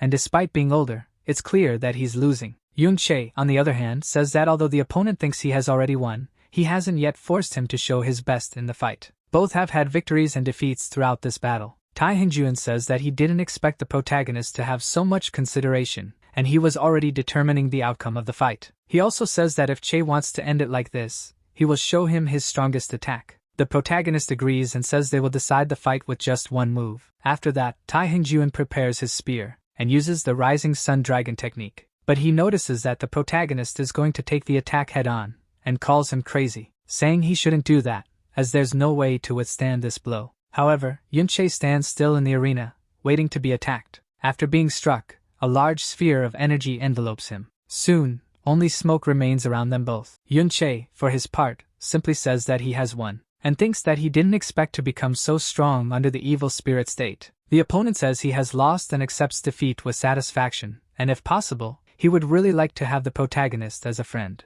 Che accepts his friendship. Tai Hongjuan tells his father that, despite conceding the victory, he is satisfied with the fight. His father agrees and states that he lost not because he is weak, but because his opponent is superior. He affirms that in the future, his son will be a true dragon among the clouds. Both look at the protagonist from afar, and the father says that, as if it were nothing, Yunche provoked almost all the great sects in the city at once. It should be clear to his son the trouble he's getting into, and asks if he is still willing to become friends with the protagonist. Tai Hongjuan says yes, and his father states that this is the attitude of a true man. Everyone from the New Moon is surprised that Che won the fight and are unsure of his true strength. Even Yuan Ba can't believe his brother-in-law's power. Murom, for his part, bites his lip in envy and says that the protagonist is only at the first level and has already become the center of attention. And now it seems that Lan Shuero only has eyes for him. Murom calls him a bastard and says that, from today onward, he will understand who is truly greater in the New Moon House. Super confident, Yunche says he has defeated the fourth opponent and asks who will be next. A boy present asks how strong the protagonist really is, and says that it seems like the 16-year-old warriors are not on the same level as him. Then, he asks if the protagonist would dare let the older ones from another sect practice with him a little. He further claims that Che will only keep winning if he fights against those of his age group, and asks him to let the older ones practice too, as they will crush him. Che says that if they want to face him, then they can try to take him down, and points to the veteran who is speaking, asking if he is already 18. He says that if he wants, he can face him. The veteran asks if the protagonist is really challenging him, but the protagonist says that he was the one who challenged him first. The veteran laughs and steps into the arena, saying that he's lost count of how many geniuses he has crushed, and it seems today is just another day like that. From the outside, Lan Shuero says that the opponent's name is Lu Jianan, a cold-blooded warrior from the 7 deadly swords, and 2 against him would not be enough to defeat him. Then she says that this fight is hers and the protagonist should not challenge him, as the opponent is 2 years older than him, making it unsuitable for practice. However, the protagonist is confident and tells the girl to leave it to him, as there's no need for her to exert herself yet, and besides, he has already suffered enough. Lan Shuero tells Che not to act impulsively, as the opponent is already at the 7th level and has a cruel heart. He is not someone that can be dealt with easily. Yunche thanks her for the concern, but tells the girl to be at ease, as he won't get hurt nor stain the reputation of the New Moon Mystical House. These words reassure Lan Shuero. She says that Che wouldn't tarnish the image of his sect even if he lost this fight. No matter what happens, he must take care of himself, and if he realizes that he won't make it, he should give up and not be prideful. Lu Jianan thinks that the protagonist is lost against him and feels that he is now very furious, because he only wanted to trample and humiliate the unfortunate boy, but now he deserves more than that. The opponent doesn't want to talk anymore and says that the protagonist's arrogance has awakened in him a desire to slice him into pieces. While his body is being dismembered, he will make him enjoy every moment. Yunche, however, is exuding energy, and prepares for the upcoming battle. The protagonist stands still on the battlefield, while Lu Jianan uses his sword to attack him, but he realizes he was only striking at an afterimage. Soon, the protagonist appears behind him, and thinks that the opponent's sword is fast, but he's lucky to have the fragmented shadows, along with his battle experience from his past life. With this, he tries to attack the opponent by surprise from above, but it wasn't as easy as he imagined, as the opponent countered and almost hit him. The ground of the place is torn apart by the strength of Lu Jianan's sword. Both of his sword strikes aimed for fatal hits. He is already acting with a murderous intent. Lu Jianan dares to try to kill someone inside the mystical house. That's exactly what he's showing in the fight. The leader thinks that Yunche defeated Tai Hongjuan and yet is able to keep up with Lu Jianan, demonstrating that he is really not playing around. The strange thing is that his posture with Tai was different from the others. He was very arrogant with them, while with Tai he sought fair treatment. And if his guess is correct, Che is deliberately provoking the 7 great sects. Joining the New Moon Mystical House and creating friction with the 7 great sects, the leader tries to deduce what the protagonist's true goal is. He notices that up until now, Lu Jiannan has made about 100 attacks, and the protagonist has dodged every one of them, remaining calm with each dodge and adapting to the opponent's rhythm. Che is sensing the chi flow to dodge the attacks, and mastering such a skill requires over a decade of battle experience. He wonders what method the protagonist's grandfather used to raise such an extraordinary grandson. Jasmine appears and tells Che to stop wasting time and finish this quickly, as it's the first time he has used the evil spirit and fought for this long. He also says that the spirit can only be maintained for up to 30 seconds, and beyond that time, his arteries will suffer severe damage. Irritated, Lu Jiannan calls the protagonist a scoundrel, and says he only knows how to dodge, stating that he still has more moves to use against him. Relentlessly, they fight, and as their energies collide, the area around them shakes. However, the protagonist's arms begin to bleed due to his defensive maneuvers. Lu Jiannan seems unsatisfied with this. The sect leader, on the other hand, noticed something. With a smile on his face, Che faces his opponent, and even after taking such a powerful hit, he only suffered a slight cut. Right after, he counterattacks his opponent. Upon being struck, Lu Jiannan is thrown far away, but he quickly uses his energy to recover. The protagonist notices this from a distance, and says that he's going to die. Che realizes that the opponent also wants to use his strongest move before losing, but he regrets it, knowing it won't work, because as soon as he clenches his hands, the protagonist completely engulfs his opponent in flames before he can even react. Some realize that even the profound fire arts are within the protagonist's grasp, and his profound energy ignited to perform such a high-level art. Lu Jiannan now understands that Yan Ming wasn't defeated due to rookie mistakes, but because Che's control over fire is far superior to his own. He looks at the protagonist. While Che states that Lu Jiannan couldn't kill him, Lu Jiannan is stunned by his loss and wonders what the protagonist's true strength is. Che thinks that the opponent had murderous intentions against him, and if it weren't for the people watching, he would have had to kill him to end the fight. Lan Xioro didn't expect the New Moon Mystic House to now have someone with such talent, and wonders if the sect's morale will rise because of him. Yuan Ba asks if Che is really his brother-in-law. Lan Xioro thinks that he and his brother-in-law are from a small town in the east, and in such a simple place, there would be few opportunities for the protagonist to reach such high levels. If he had been born into a great sect, he would certainly have even more impressive power. Could he be the person she's been searching for all this time? She wonders. While the protagonist rests after the battle, the girl goes to him, saying that his arm is injured and asking how serious the wound is. However, Che replies that it's just a superficial wound, and besides, it has already stopped bleeding. Lan Xioro tells him not to be stubborn and to let her take a look. She sees the protagonist's arm and realizes that he told the truth. Che says that his body is resilient and can take considerable damage without being seriously hurt. She looks at his soft skin and pure face and remains silent, thinking that despite the cut appearing to be very serious, it really seems to be just a scratch. The protagonist feels a bit embarrassed by her praise, and says that a man backed by beauty can be called a pretty face, but he has no beauty to back him. He then asks his senior to give him a little support. Lan Xioro says that even with a pure face, he is still bold. Lan Xioro also tells him to be careful because she can still go around telling people about his marriage, and then he won't be able to deceive anyone else. Seeing the two talking so closely makes Murong burn with jealousy. Xiao Luoqing stands up and applauds the outcome of the protagonist's fight, saying that he didn't expect to see a new star rise right here. The young master of the Xiao sect approaches, and says that he is genuinely interested in Yunche's skills. The protagonist doesn't like this at all and wonders if he's about to be challenged again. Some present notice Xiao Luoqing heading towards the arena and wonder if he's going to test his strength against the protagonist. But they conclude that this is not possible, as their power levels are definitely on different tiers. So, they wonder what he really wants. Che, on the other hand, says that he's nothing more than an apprentice, far from being a star, and in New Moon City, the only one who could be called that would be Xiao Luoqing. Xiao Luoqing says that after these fights, Yunche's name will echo through the streets of the city, but the protagonist says that he's flattering him with such words. Believing that the young master is about to offer some advice, Che wonders what his real intention is. The Xiao sect member tells the protagonist not to be so modest, as he has already defeated 5 high-level sect members, leaving him intrigued and wanting to learn more about him, and asks if Yunche would be willing to teach him. The others hear this and can't believe that someone like Xiao Luoqing is asking Che for guidance, as they are not on the same level of power. They even speculate that he wants Yunche on his knees to make him recognize the power of a true genius. Looking at him, the protagonist concludes that behind his smile, he hides a certain coldness. He thinks that Xiao Luoqing wants him destroyed,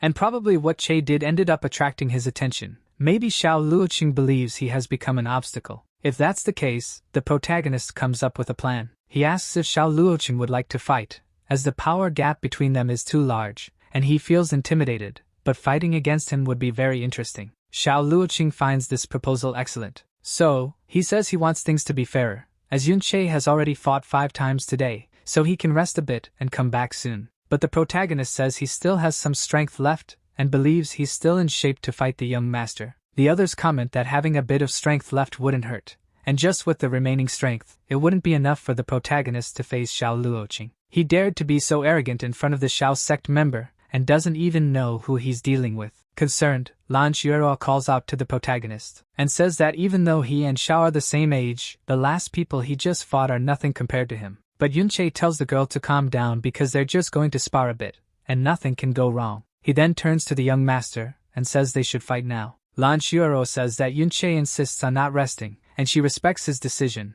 but says that his condition is a bit worrying, and she fears that if he takes one of his attacks, it is very likely that he will take serious damage, and might even end up in pieces. The protagonist responds that it's normal to take considerable damage during a fight, but what worries him is if by chance he loses control and injures the young master, breaking tendons or something like that. Lan Xueruo laughs loudly and says that here in the arena, everyone will be witnesses. That if he is injured during the fight, it will be because he didn't train enough, and they shouldn't blame Yunche. The two are sure that, with so many people there won't be a lack of witnesses. No matter who gets hurt, anyone blaming the other is merely dishonorable and without integrity. Lan Xueruo says she didn't play games with the protagonist, and didn't hide her intentions. In his thoughts, Yunche says that he didn't bother or provoke him, yet still, he plots to destroy him. So, he concludes that the best thing to do is to destroy Xiao Luoqing completely. The protagonist is prepared to start the fight, and Jasmine appears, reminding him that the evil spirit's usage time is 10 to 20 seconds. He says that is enough. Xiao Luoqing thinks that the protagonist has just advanced to the first profound level,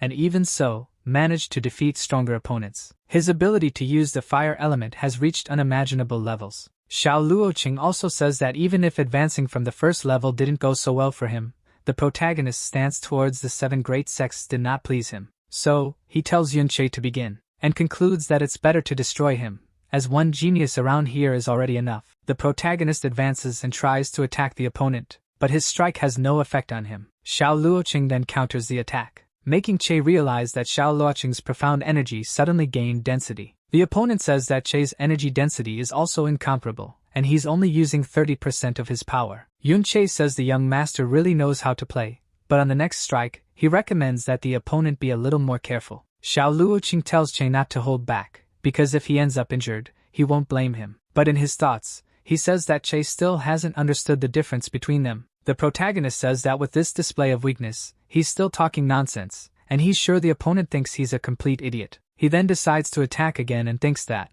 at this moment, the opponent seems to be doing his best, concluding that this is his best opportunity to kill him for good. For his part, Xiao Luoqing says that the protagonist is a fool if he really thinks he can defeat him like this. With that, he decides to increase his power to 70%. He then counterattacks, wishing for Yunche's death. Both collide in midair, and everyone in the audience witnesses the greatness of their powers. Some time ago, in the Dragon's Cave, the protagonist tells Jasmine that now it seems like he has mastered the Star God's broken shadows, but he feels like something is missing. Jasmine asks what he means. Yunche says that she is very powerful, but only taught him profound speed techniques. As a disciple, he believes this might harm the master's reputation, and asks her to teach him an ultra-powerful technique, something capable of pulverizing even a dragon, just like she did with the one inhabiting that cave. But the girl says that he's not even opening the evil god's gate yet, and already wants to learn her star god's execution. She also says there's no need to teach him something like that because he already has this kind of attack, and it's hidden right within his profound veins. Our video ends here. If you enjoyed it, please like and subscribe to the channel. Until next time, bye bye.